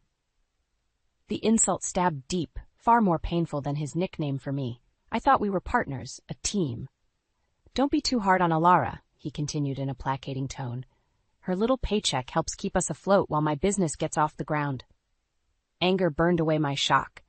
How dare he diminish my role as VP of Operations at Rainatech, one of the largest tech firms in the nation? I navigated millions in contracts and oversaw thousands of employees to keep the company running smoothly. His imported knick-knack business was little more than an expensive hobby that drained my income caring for his whims. Oh, please, like we'd ever go under without her. Brielle's nasal laughter grated my nerves. "She's so easy to manipulate into giving you whatever you want. Daddy's lecherous little sugar mama." The cruel jab about my age combined with the insinuation that I was some sort of desperate cougar preying on younger men made me ill. When we married 5 years ago, I thought my husband and stepdaughter cared for me. Clearly, I'd been deluded. "Don't sell her too short, babe." Dane's voice dropped to bedroom level. The smarmy tone that usually made my toes curl now left me revulsed. "Her stock options and retirement fund are going to make one hell of a payoff when I finally divorce her broke ass." The roses slipped from my numb fingers as the full scope of his deception crystallized. He'd been using me from the start as a meal ticket, marrying me for my money, stringing me along until he could bleed me dry, all while parading his pretty daughter as a patsy to trick me into complacence. I stood there, grief and rage churning through me like a hurricane until I felt strangely calm, serene, even. This was the wake-up call I needed to stop deluding myself about my marriage and drive me to build the life I truly deserved. One without a husband who viewed me as nothing more than a means to an end, or a stepdaughter who helped him orchestrate that betrayal. Gathering the scattered petals, I headed to my home office and transferred the maximum allowance from our joint accounts into a new separate one he couldn't access. It was a start to disentangling myself from Dane's deceit, the first step in taking back control. The feelings of hurt may linger, but they also lit a fresh determination within me. If Dane wanted to view me as a worker bee instead of an equal partner, that was fine by me. However, this worker bee was going to sting back harder than he ever expected. 5 years earlier, I was optimistic about my future with Dane. A charismatic small business owner, he charmed me with his ambition and family values. His daughter Brielle was warm and welcoming too, embracing me as the mother she'd always wanted. Little did I know it was all a mirage concealing their true selfish natures. "Thank you for this amazing opportunity," Dane murmured, arms wrapped around me on our honeymoon cruise. "With your support, I can finally turn my business into a success." His words stroked my ego even as his hands roamed underneath my sundress. I was blinded by his flattery and his talents between the sheets. When we returned home, reality set in. Dane's imported furniture business was little more than a garage overflowing with dust-covered Asian knickknacks he tried peddling on eBay and at flea markets. The few grand I invested on the premise of jump-starting his entrepreneurial dreams vanished into tchotchkes and overdue utility bills. "Brielle, I'm so glad you'll be attending community college, I told my stepdaughter over a family dinner I'd prepared. Your dad and I can help with expenses so you don't acquire too much debt. Don't worry, Mom, she replied with that familiar gleam. I've got academic scholarships covering everything. Lie. Turned out her scholarships were actually thousands in secret loans she and Dane conspired to take out in my name, loans they never intended to repay. It's an investment in our family's future success, Dane purred whenever I protested his constant money pit schemes. Another deception to bleed me dry under the guise of building something meaningful. While Brielle belittled my job in tech as playing office manager, whenever I arrived home from overseeing multi-million-dollar contract negotiations and managing thousands of employees across the globe. As the years passed, the cracks in their facade grew bigger until it all came crashing down that fateful night. Brielle's vitriol and Dane's greed were finally laid bare, revealing them as the toxic parasites they truly were. Parasites who had been feasting on my income, my generosity, my vulnerability from the very start, while giving me nothing but lies in return. Now it was time for the host to fight back. Happy anniversary, babe, Dane purred, presenting me with a tacky, heart-shaped locket when I walked through the door that evening. Just a little token to show how much I appreciate your hard work providing for this family. I smashed it against the wall without a word. Alara, what the hell? He sputtered as I grabbed a fistful of his shirts and shoved him back. I know everything, I snarled, letting years of anger flow out. The loans, your business bankruptcy, that whore you've been sticking it to on the side, most of all, your sick plan to drain every penny from me before discarding me like garbage. Brielle came running in, eyes wild. Dad, what's going on? Nothing, princess. Dane tried to defuse the situation with his typical placating tone. Your stepmom's just blowing things out of proportion again. I cut him off by cold cocking him in the jaw. Get out, both of you. Your free ride ends now, you leeches. Whatever other protests Dane prepared died as he crumpled to the floor, cradling his face and staring up at me with fear for the first time. After years of profiting from my gullibility to his lies and manipulation, he finally saw the strong, determined woman he'd underestimated all along. After exposing Dane and Brielle's betrayal, my career ascended rapidly, while my personal life descended into chaos. Fueled by rage and a newfound determination, I threw myself into work as a refuge from the turmoil at home. My performance excelled so impressively that within 2 years, I was promoted to Vice President of Operations at Rainatech. The prestigious role came with a prestigious salary, penthouse apartment, and coveted corner office overseeing thousands of employees across our corporate campuses. Meanwhile, Dane responded to my demands for divorce by digging in his heels and contesting everything, from property divisions to custody of Brielle. He even made a play for my retirement assets and stock options, claiming he was entitled to them after being my supportive husband all these years. Are you freaking kidding me? I slammed my palms on the table during one mediation session, making our attorneys jump. You cheated on me, lied to me, stole from me. You don't get rewarded for that level of deception and betrayal. Dane merely shrugged, preserving his infuriatingly calm facade. I put up with your obsession with work all these years, letting you prioritize your career over our family and marriage. I deserve compensation. The arrogance of his words stunned me into simmering silence, giving Brielle the opening she'd been waiting for. That's right, she chimed in with her best hand-on-hip Valley Girl sneer. While Mom's been galloping across the world, playing executive and raking in the big bucks, Dad's the one who kept our household running. He changed my diapers, kissed my boo-boos, worked his ass off. I tried and failed to keep my expression neutral as unwelcome memories of Dane's constant demands for new cars, expensive home renovations, and frivolous luxuries paraded through my mind. Demands he reinforced by having Brielle flutter her doe eyes at me, insisting Daddy worked so hard for us whenever I expressed hesitation over the budget. That girl played me like a fiddle, using my desire for an earnest father-daughter relationship. Through it all, Dane smugly reminded me how lucky I was to have a supporting husband who allowed me to work, instead of being a traditional housewife and mother, as if his terms for our marriage included serving as his personal factory while he and Brielle plundered my paychecks. The mediation ended in inevitable deadlock.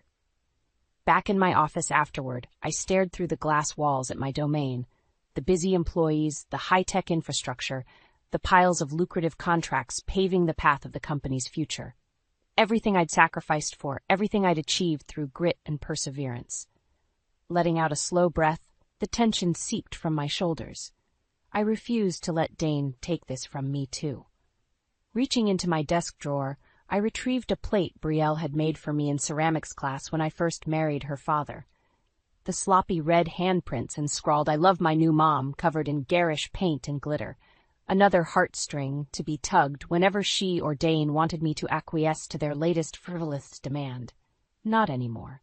I reared back and hurled it towards the far wall, watching in grim satisfaction as it exploded in a shower of shattered clay.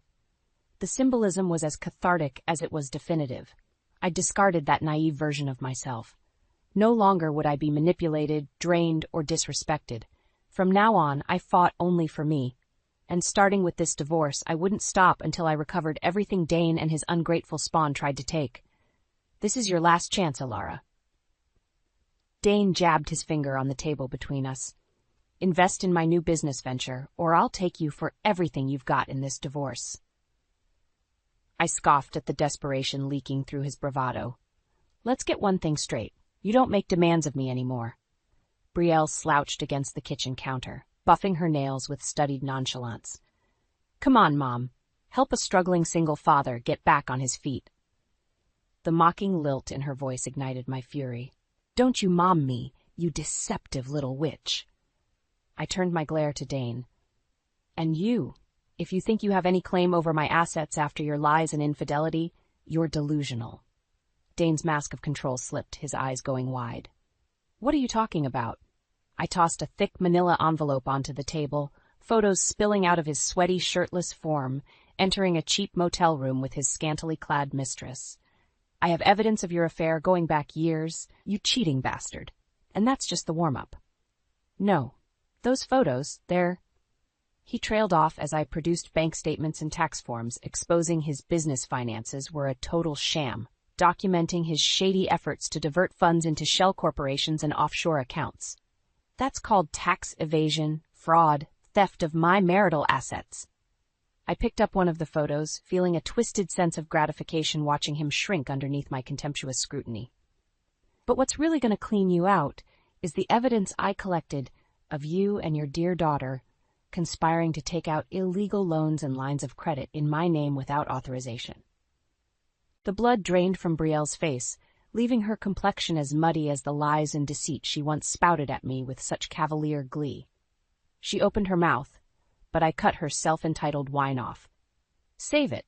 I'm bringing all of this to the IRS and the authorities. You and your dad will be lucky if you avoid jail time by liquidating every penny you stole from me. Heavy silence hung between us as the gravity of my ultimatum sank in. For years, Dane had controlled me through manipulation, while Brielle reinforced that abuse with her snide comments and underhanded tactics, all to bleed me dry financially and emotionally. Well, now the power balance had shifted permanently in my favor. In my hands rested the power to destroy everything they valued most, their freedom, reputations, and ill-gotten wealth. Finally, I'd regained control over my life and finances, and they had nowhere left to go except face the consequences. Dane's mouth worked uselessly, all his usual smooth-talking bravado failing him. At last, he seemed to grasp the depth of his betrayal and how violently it was about to detonate across his world. You can't do this, he stammered, voice barely above a croak. We're family. I rose from my chair, glaring down at the pathetic shell of the man who'd deceived me for so long, feeding off my love and affection like a remorseless parasite. No, we're not family, not anymore. I pulled off my wedding ring and dropped it amidst the scattered evidence, the clatter of metal striking wood sounding like a judge's gavel to me. You took care of seeing to that when you crossed me for the last time. Brielle's face crumpled like she might cry, but I felt no pity for the crocodile tears. Not after witnessing how deeply her selfishness and greed ran. Without a backwards glance, I turned and walked out of the kitchen, leaving Dane and Brielle frozen in tableau at the ashes of the lives they'd foolishly burnt to the ground through their insatiable avarice. It was their turn to learn how destructive the flames of betrayal could be. "You're really going through with this?" Diane, my executive assistant, watched with raised eyebrows as I packed up the last of my personal items from my corner office. I nodded, securing the taped box holding framed photos of better times, myself beaming proudly at my graduation from Stanford, the company holiday party where I received VP promotion. That fateful day, I'd married the lying snake known as Dane Benson. "I need a fresh start," I replied, tamping down the flicker of wistfulness. "Some distance to regain perspective after your slime of a soon-to-be ex-husband conned you out of millions and broke your heart," Diane supplied bluntly. Despite her brusque manner, I appreciated her continued loyalty. I allowed myself a grim chuckle at her colorful description. "Something like that. Let's just say I had my eyes open to who Dane and Brielle truly are beneath their facades." Speaking their names aloud lanced through me with a pungent mixture of anger and lingering hurt. For so long, I'd been blinded by Dane's charming manipulation and Brielle's fake deference to the point I overlooked the insidious reality festering underneath. Now, having purged them from my life, I could begin healing, first by removing every lingering remnant of their negative influence over my environment. As if reading my mind, Diane plopped a small gift bag on my desk. "I took the liberty of handling that for you already." I raised an eyebrow quizzically and pulled out the tattered scraps of Brielle's old macaroni frame, the words, "I love my new mom," rendered unintelligible amidst the shattered detritus. "You kept this monstrosity?" I couldn't keep the disbelief from my voice. Diane shrugged. "At the time, you cherished that ugly-ass thing as a treasured gift from your new stepdaughter. I assumed you might want to take a sledgehammer to it yourself, as payback once you saw through their bullshit." "Tevi would have my hide," I chided, naming the company's head of security who closely monitored the controlled entrances and exits to the executive offices to safeguard privacy. Still, I couldn't deny the visceral sense of release balling the broken frame's remains in my fist prompted. I dropped it into the waste bin beside my desk with finality. There. Dane and Brielle's last lingering presence in my life is officially exorcised. The words cemented the reality of the situation. I was free. Turning away from that troubled period of deception and heartache, I faced the floor-to-ceiling window showcasing my dominion, the orderly ranks of workstations and bustling employees maintaining our global tech operations. My kingdom of achievement built through merits and done the ethical way, a stark contrast to Dane's parasitic tactics. Voices outside drew my attention to the sprawling, manicured lawns bordered by fountains and contemporary sculpture displaying our corporate brand. A poignant reminder of how far I'd ascended through grit and determination to become the powerful business leader I was today. All on my own before I'd fallen under the sway of Dane's delusions and betrayals. Clearly, a return to those roots of self-accountability was needed. "Alara," I blinked, pulled from my reverie by Diane's inquisitive prompting. She held out an envelope emblazoned with the company logo. "Your updated compensation and benefits package for the new fiscal year," she stated, ever the pragmatist amidst the swirling personal chaos. "Along with the deed for that cute little bungalow you admired downtown that just went into foreclosure." I accepted the weighty envelope, unable to hide my surprise at the bonuses and perks so lavishly increased from last year's offering. No doubt a calculated move by our chairman to incentivize me retaining my leadership role amidst the turmoil dissolution of my marriage. Thank you, Diane. I'll review these and get back to you on next steps." I sealed the envelope and tucked it into my briefcase alongside the box of personal mementos. The sentimental relics of the life I'd lost merited preservation, even if the associated emotional ties eventually faded. My professional assets and accomplishments, however, were mine alone to build upon moving forward into this new chapter. Head held high, I steeled my spine and followed Diane from the office, leaving the heavy penumbra of the past behind for good. My name was Alara Benson, a woman reborn in the brilliance of her own independence. I'm entitled to half of everything. Dane jabbed his finger on the interrogation room table between us. Her income, assets, retirement accounts, the whole 9 yards. My divorce attorney suppressed an eye roll. "On what grounds? Your client engaged in infidelity, financial misdeeds, and identity fraud against Mrs. Benson." Alleged. Brielle's shrill objection cut through the air. She sat beside her father, arms crossed defiantly. And even if Dad made some mistakes, I'm an innocent party. I deserve my cut too, after everything Alara put me through with her workaholism and abandonment. Brad leveled his gaze at the curvy blonde, utterly unimpressed. You're 23, not a child, and the evidence clearly shows your culpability in defrauding your stepmother. So what? She sneered. Your bitch client should have paid more attention to her family instead of chasing money and status like an obsessive sociopath. I'm the real victim here for having such a shitty maternal figure. Brad opened his mouth to retort, but I cut him off with a brisk hand wave. I'd listened to enough of these two leeches' manipulative bullshit for one lifetime. You're right, Brielle, I did fail as a wife and stepmother, by marrying frauds like you and enabling your greed for far too long. I pivoted my stare to Dane. But now, you'll get nothing except cellmates and scatoli jobs while I systematically dismantle every facet of the sham life you conned me into. Brielle recoiled like I'd slapped her, but Dane's poker face remained infuriatingly intact. You talk a big game, Alara, but are you really willing to go that far in open court? Air all our dirty laundry for public consumption? An undisguised taunt. He knew how much I valued privacy and discretion, an apprehension he and his serpent seed daughter leveraged often to keep me compliant. Well, no more. I slid a thick manila envelope across the table. Open it. Brow furrowing, Dane cracked the seal and upended the contents. Photos of him in flagrante delicto with his barely legal mistress at seedy motels, spreadsheets detailing his business insolvency and fund diversions into offshore tax havens, even webcam screenshots of Brielle applying for loans and lines of credit in my name without consent.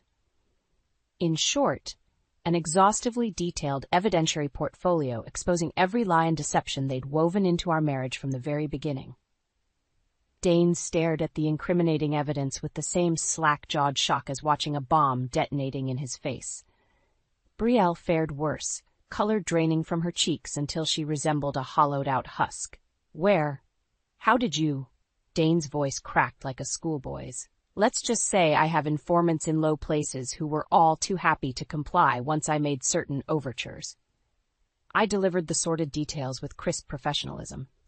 Every mistress you Venmo'd hush money, every bartender who witnessed your barfine babies parade home with you, every corrupt banker greasing their own pockets off our family's accounts.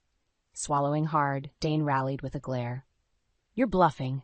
You'll be shanked or worse if you take this to the feds without protection payments. I couldn't resist the opportunity to twist the blade. You mean like how you and Brielle kept leveraging Coach Preston's gambling debts to coerce free tuition at Amherst for your little princess? Or blackmailing Mrs. Studebaker to change my Boy Scouts A- to a perfect score? The way Brielle paled until her skin assumed a clammy, greenish pallor would have been comical if it didn't fill me with such disgust. You bitch! How dare? Brad cleared his throat with a pointed look my way. Right, time to wrap this reunion up and get back to business. I stared the two filthy defrauders down with withering contempt. I always suspected you were a grasping venal pair of scum, even if I denied it for too damn long. Well, no more. This nagging guilt over sundering our family evaporated permanently once I realized there was never anything genuine for me to preserve. Dane opened his mouth to interject, but I steamrolled over him. You just made your last mistake by underestimating me for the final time. I'm through being the pawn in your pathetic little Ponzi scheme. I stood abruptly and smoothed my skirt. From now on, I go full scorched earth on you both and every avenue of your slimy little rackets until this divorce awards me every asset you tried swindling from me. Maybe then I'll have adequately repaid the years you gleefully bled me dry under the guise of being husband and wife. With that parting salvo, I spun on my heel and strode out, Brad hustling to catch up while Dane and Brielle's sputtered protests receded behind us. They thought their feigned victimhood routine would keep me cowed and compliant, but the gloves were officially off. It was time they felt the sting of the fury they'd roused from her slumber. With the damning evidence compiled, I activated the final phase of my retaliation against Dane and Brielle. No more appeasing or negotiating, only the total obliteration they so richly deserved. I started by forwarding the entire dossier on Dane's infidelity, financial crimes, and general depravity to his family and closest friends. The resulting social pariah status and ostracization from his circles rendered his usual bravado and charm utterly impotent for the first time in his weaselly life. Cue Dane inundating me with groveling voicemails and texts, promising restitution if only I'd take him back and make the hurtful untruths go away. As if his pleas could undo the brutal violation of trust he'd enacted against me for over a decade of marriage. My silence was his resounding answer. Meanwhile, I slipped a few extra indecencies into the IRS case file, such as his underreported income from illegal gambling rackets and money laundering through his sham import business. Sufficient cause for them to not only audit and dismantle his remaining assets, but secure federal charges that put him behind bars unless he complied. "This is unconscionable," Dane's attorney blustered during our next mediation session. "You can't just make unsubstantiated criminal accusations as a pressure tactic." I shrugged, the portrait of disinterested innocence. I had reams of evidence implying Mr. Benson engaged in financial improprieties. I simply passed it along to the relevant authorities to investigate as appropriate, just as any concerned citizen should. Brad suppressed a smirk while Dane's lawyer sputtered, my ex looking utterly gray and hollowed out in the face of seeing his house of lies come tumbling down through my machinations. As for Brielle, I reserved some special humiliation just for the faithful little sidekick who did Daddy's dirty work with such smug superiority over me. A few screenshots forwarded to her elite private college's athletic department revealed how she conspired with Nike reps to receive free apparel and travel perks as an influencer. A violation of NCAA bylaws that, combined with exposing the fraudulent loans taken out for her tuition, saw Brielle expelled and stripped of her scholarship and diploma before she could even complete sophomore year.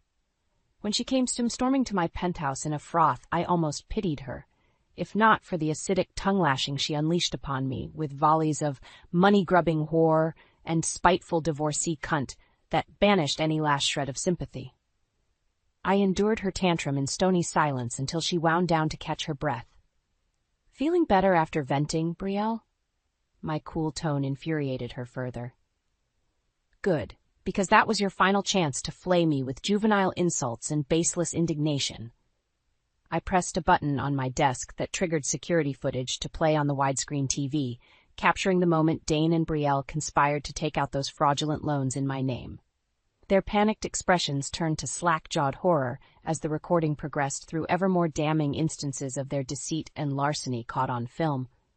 You crafty bitch!" Brielle's eyes were twin pools of venom that brought me deep satisfaction. "This is all doctored crap designed to ruin us."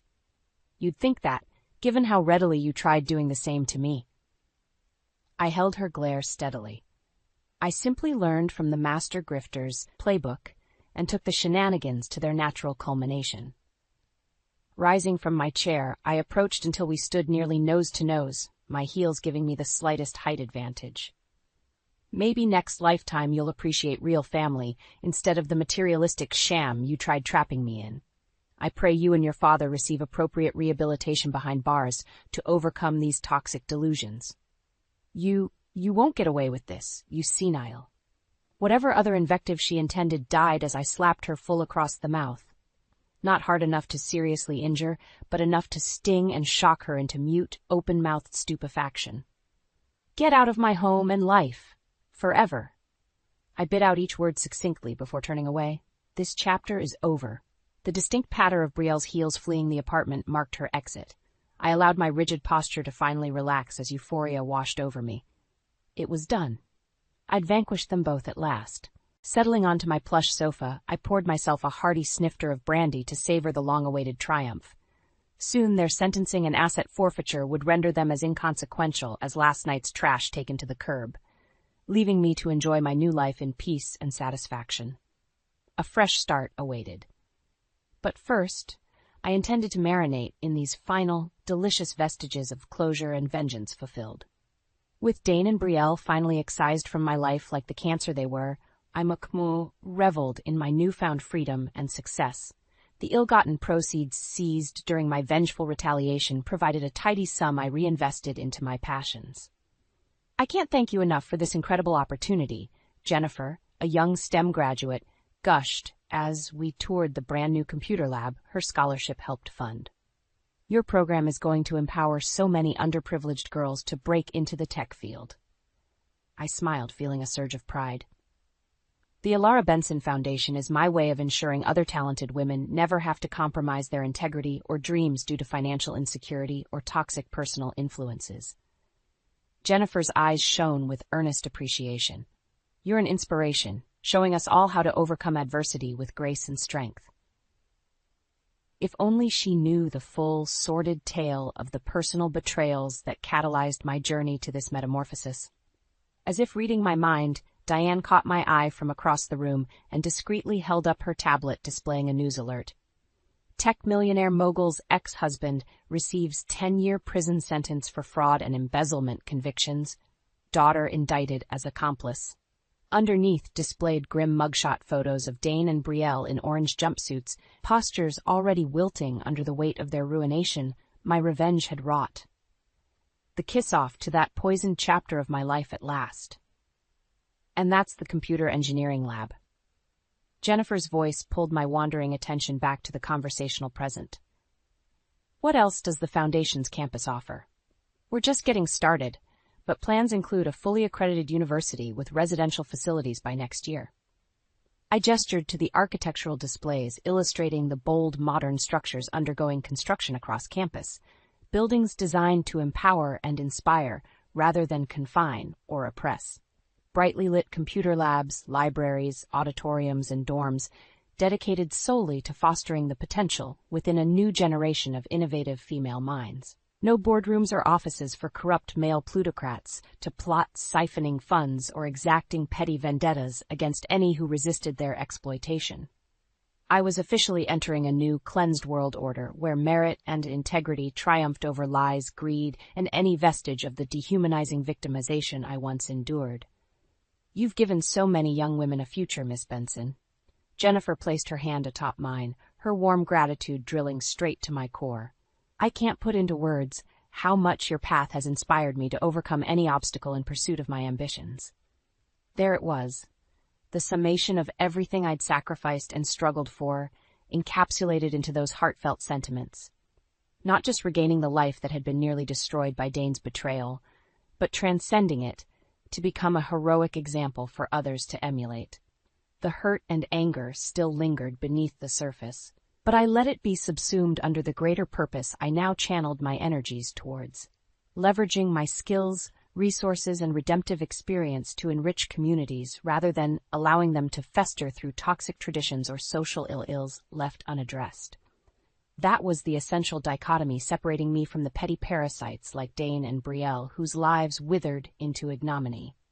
I created, nurtured, inspired others to ascend towards their highest potential, all while they'd tried sapping the joy and purpose from everything they touched out of insatiable narcissism and self-absorption. A shrill rapping at the window broke the tender moment between Jennifer and myself. Peering over, I saw the barrel-chested silhouette of Bulldog, my head of security, reprimanding a disheveled-looking man loitering too close to the entrance. No doubt some paparazzi vermin hoping to ambush me with probing questions about the scandal surrounding Dane's incarceration, or goad a reaction about my personal trauma for clickbait outrage. I merely scoffed without breaking stride, leading Jennifer deeper into the vibrant heart of the campus, where my true life's work carried onward undiminished. Those cretins and bottom feeders were welcome to bask in the salacious periphery all they wanted. I'd well transcended the need for outer validation or acceptance from such an inconsequential tribe. Striding down the pristine footpaths amidst gurgling fountains and manicured shrubbery, sculpted into a spirit of rebirth and limitless potential, I breathed in the crisp air brimming with the sense of possibility and long overdue redemption. The pendulum of karma had at last found its equilibrium, delivering a harsh re-education to the wicked, while elevating the righteous to their proper ascendant role as vanguards against the poisons of society. Justice, hope, and optimism reigned in this brave new world I'd forged from the ashes of deception. And I was only just getting started. The soft candlelight flickered across Derek's face, casting eerie shadows that seemed to mask his true intentions. I should have known something was amiss when he insisted on a fancy, intimate dinner to celebrate our anniversary. Derek had never been one for grand romantic gestures, at least not in recent years. "I have a surprise for you," he said, a sly smile playing upon his lips. He slid a small, intricately carved wooden box across the table. My heart raced as I examined the peculiar gift. "What's this?" I asked, my fingers tracing the ornate patterns etched into the polished surface. "Open it." I fumbled with the latch, but it wouldn't budge. "It's locked," I said, puzzled. Derek's eyes glinted with an emotion I couldn't quite decipher. "The truth lies within, but some doors should never be opened," he said cryptically, sliding a folded note toward me. A shiver ran down my spine as I read the ominous words scrawled on the paper. "What's going on, Derek? What truth are you talking about?" He leaned back in his chair, his face a mask of calm indifference. "You'll have to figure that out for yourself, my dear." My mind raced, searching for an explanation, but all I found were more questions. Had our marriage truly become such a mystery that my own husband would taunt me with riddles and locked boxes? The rest of the evening passed in tense silence, the weight of Derek's enigmatic gift hanging over us like a dark cloud. As I lay awake that night, the box seemed to mock me from the dresser, its secrets lying just out of reach. In the days that followed, I found myself obsessing over the locked box, turning it over and over in my hands, searching for any clue that might reveal its purpose. Derek, however, remained infuriatingly tight-lipped, deflecting my questions with that same inscrutable smile. It wasn't until my best friend Marianne came over for our weekly wine night that I finally confided in her about the strange gift and Derek's bizarre behavior. "That's not right," she said, her brow furrowed with concern. "Have you noticed anything else off about him lately?" I hesitated, wondering if I should voice the nagging suspicions that had been brewing in the back of my mind. "Well, he's been taking a lot of late-night calls lately," I admitted, "and sometimes he disappears for hours without explanation." Marianne's eyes widened, and she reached across the table to grasp my hand. "Lila, you need to get to the bottom of this. Trust me, I've been down this road before, and it's never good when they start keeping secrets." Her words sent a chill through me, but deep down I knew she was right. The locked box was just the tip of the iceberg, a sinister metaphor for the growing cracks in my marriage. And as much as I dreaded what I might uncover, I knew I had to find the truth, no matter how painful it might be. With a newfound determination, I vowed to unravel the mysteries surrounding Derek and the ominous gift he had bestowed upon me. Little did I know that the road ahead would be fraught with shocking revelations and heart-wrenching betrayals that would test the very limits of my strength and resilience.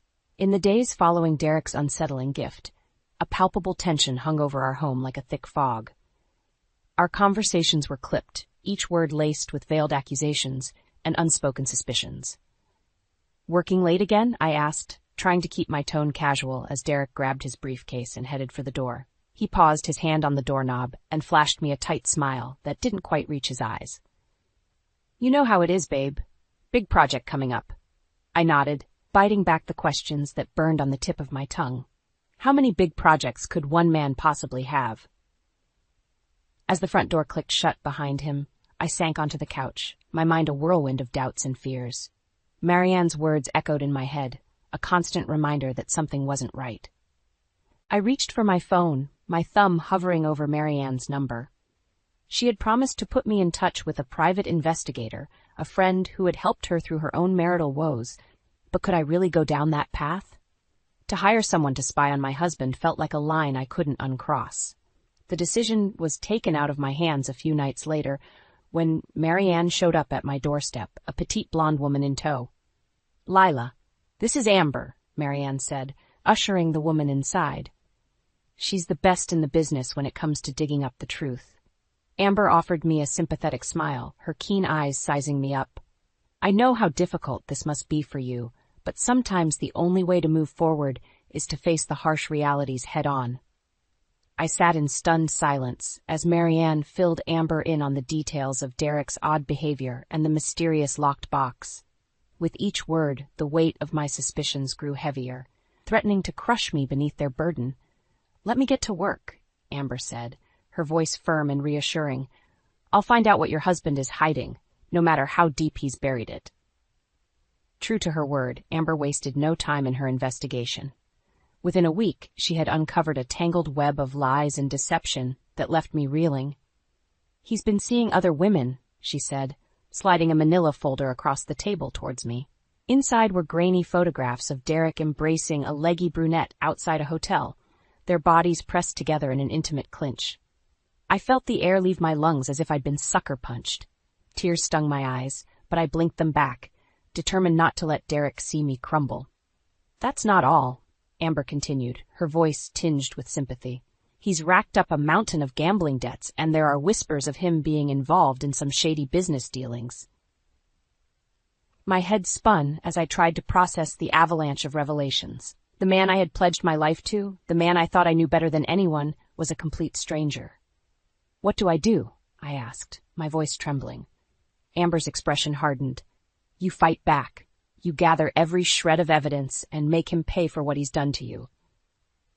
As I clutched the damning photos, a newfound fire ignited within me.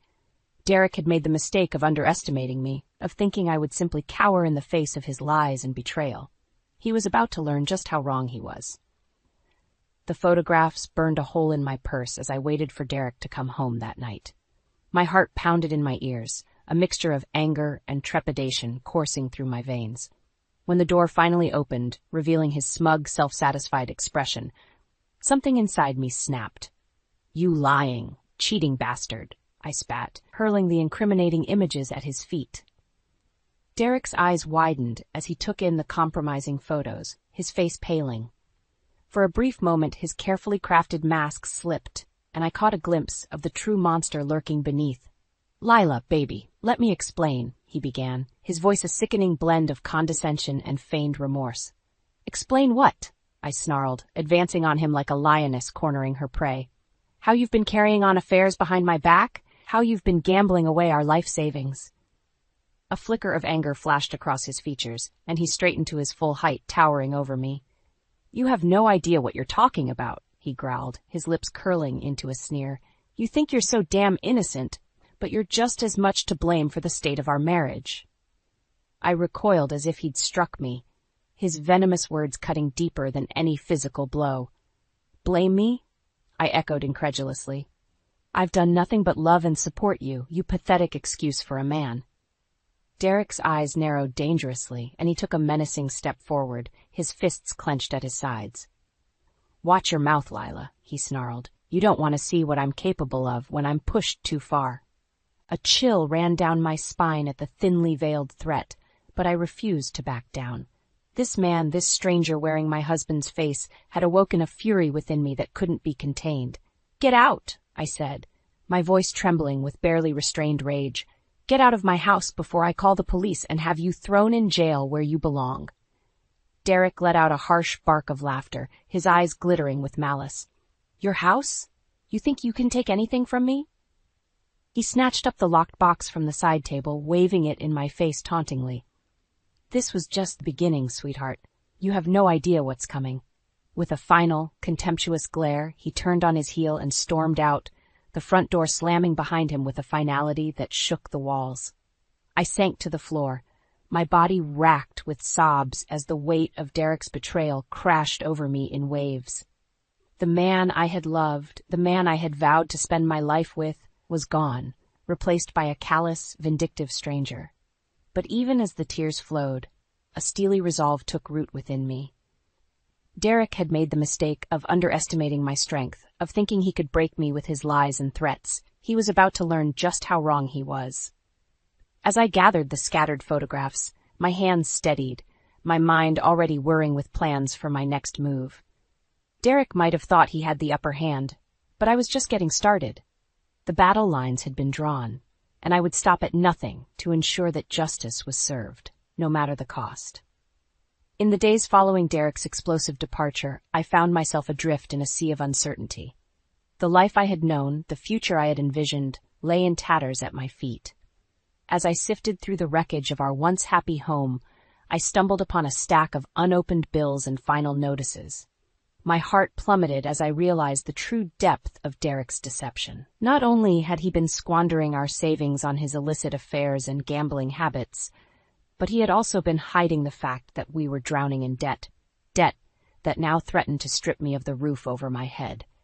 I sank onto the couch, the bills crumpling in my trembling hands. How could he have done this to me, to us? How could he have gambled away our financial security without a second thought? The answer, of course, was that Derek had never truly cared about me or our life together. I was merely a pawn in his twisted game, a means to an end that served his own selfish desires. As that bitter realization took hold, a newfound determination surged within me. I would not be Derek's victim, his punching bag to be kicked around and discarded when he grew bored. I would fight back, tooth and nail, to regain control of my life and ensure that he paid dearly for his transgressions. With a newfound sense of purpose, I began gathering every shred of evidence I could find: bank statements, phone records, anything that might shed light on the depths of Derek's deceit. It was during this frantic search that I stumbled upon a hidden cache of encrypted files on Derek's laptop, files that even my rudimentary tech skills couldn't crack. That's when I knew I needed help. The next day, I found myself at the doorstep of Simon, a tech-savvy coworker I had confided in about my marital troubles. He was a quiet, unassuming man, but his skills with computers were unparalleled. "I need your help," I said, my voice tinged with desperation as I handed him Derek's laptop. "There are files on here that could be the key to bringing him down, but I can't access them." Simon's brow furrowed as he took the laptop, his fingers already flying over the keys. "Leave it to me," he said, his gaze focused and determined. "Whatever secrets this thing is hiding, I'll find them." True to his word, Simon worked tirelessly, his efforts eventually yielding a trove of incriminating data: financial records, encrypted communications, even detailed logs of Derek's illegal business dealings. As I pored over the damning evidence, a sense of vindication washed over me. This was the ammunition I needed to ensure that Derek's web of lies and betrayal unraveled around him, leaving him with nowhere to hide.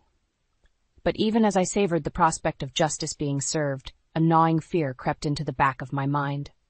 Derek was a dangerous man, a man who had already proven that he would stop at nothing to protect his secrets and his twisted agenda. As I clutched the evidence in my trembling hands, I couldn't shake the feeling that the worst was yet to come, and that the road ahead would be littered with even greater obstacles and sacrifices. But I was ready. Come what may, I would weather the storm and emerge victorious. Derek had made the mistake of underestimating me, and he was about to pay the ultimate price.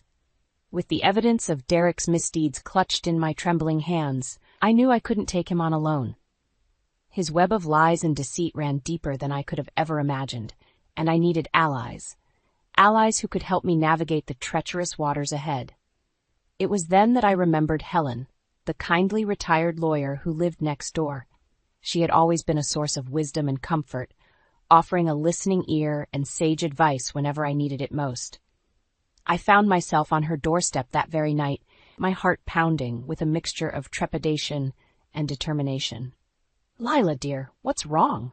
Helen asked, her brow creasing with concern as she ushered me inside.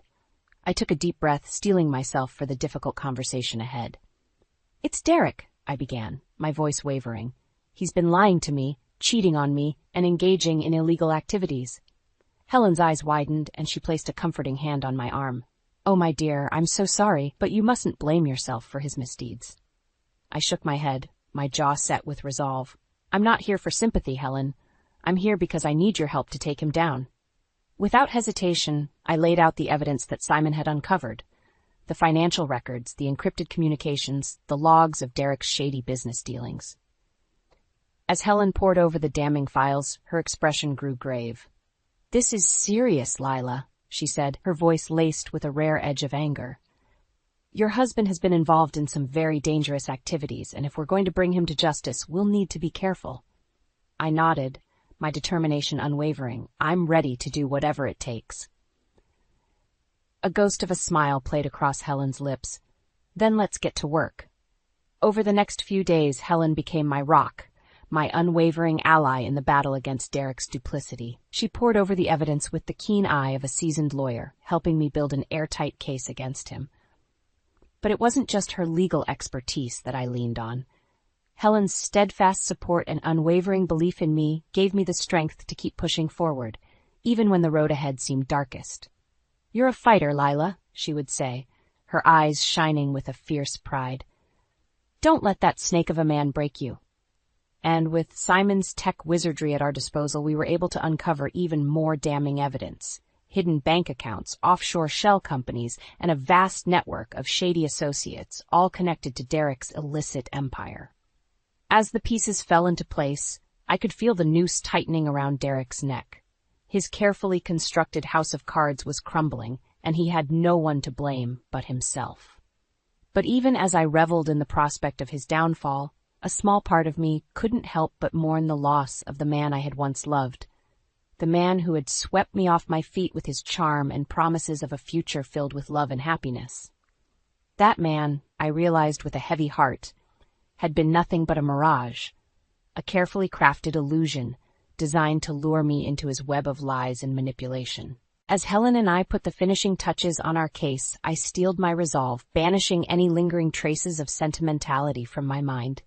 Derek had made his choice, and now it was time for him to face the consequences. With my newfound allies at my side, I was ready to wage war, a war that would either see me emerge victorious or be consumed by the darkness that Derek had unleashed. There would be no turning back, no quarter given.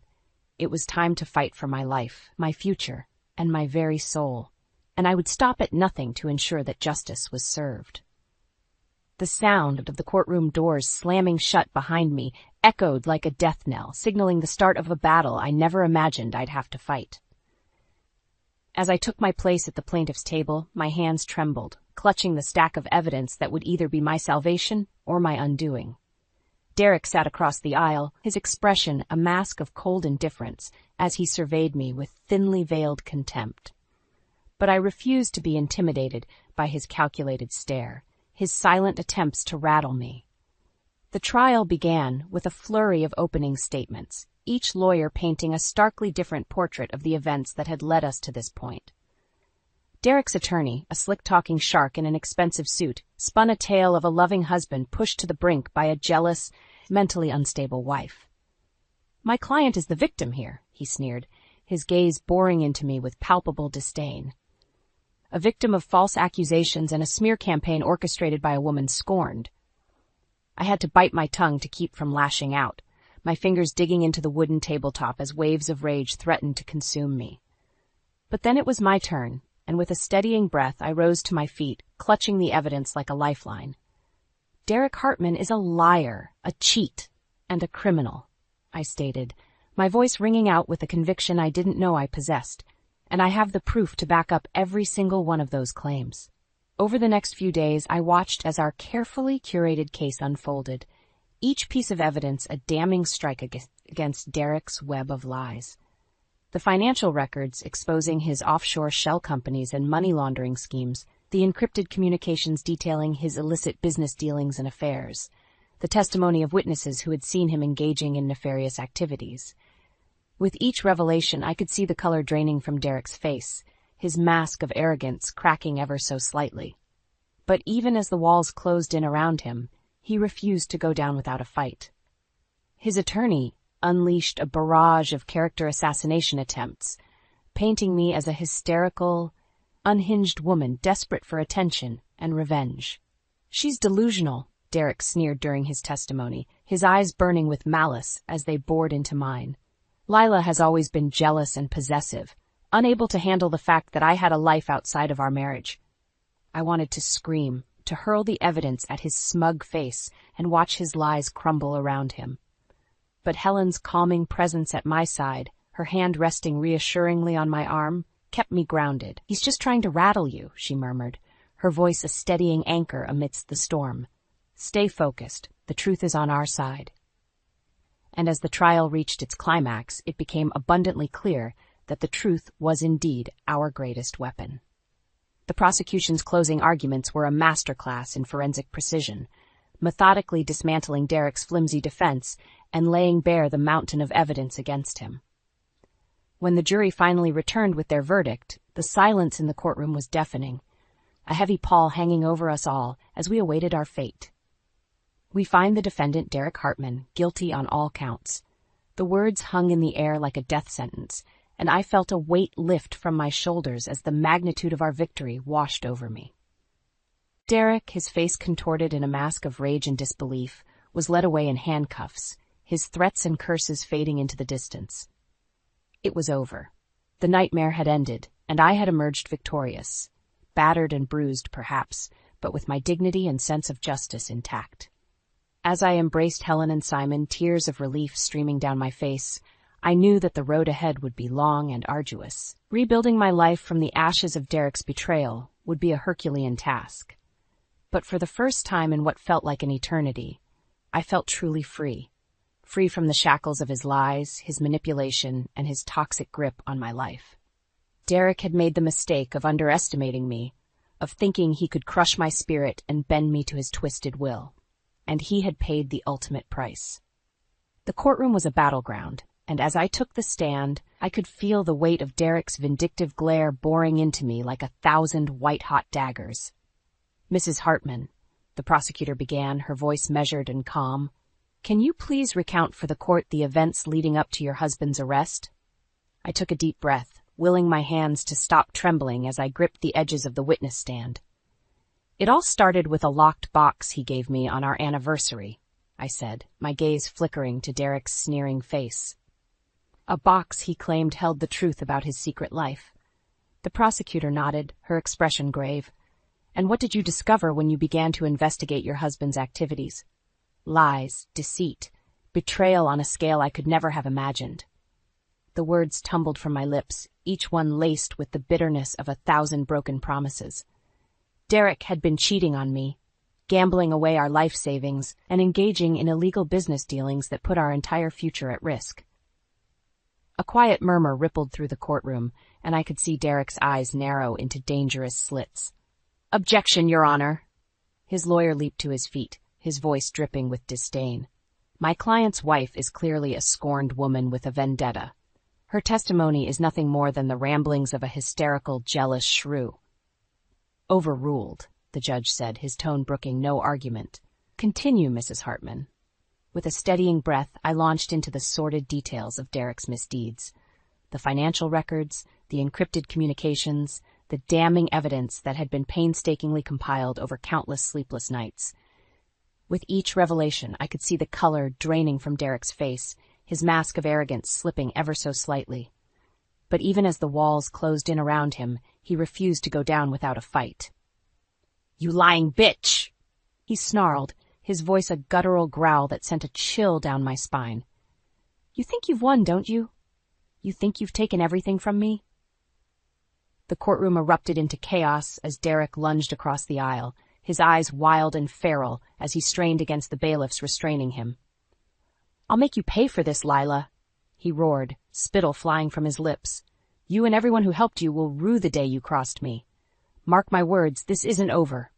As Derek was dragged from the courtroom, his threats and curses echoing in the cavernous space, I felt a strange sense of calm wash over me. The monster I had once loved had finally been unmasked for all to see, his true, vile nature laid bare in all its ugliness. And in that moment, I knew that no matter what he threw at me, no matter what retribution he sought, I had already won. For in exposing his lies and bringing him to justice, I had reclaimed the one thing he had tried so desperately to strip from me, my dignity, my self-worth, my very soul.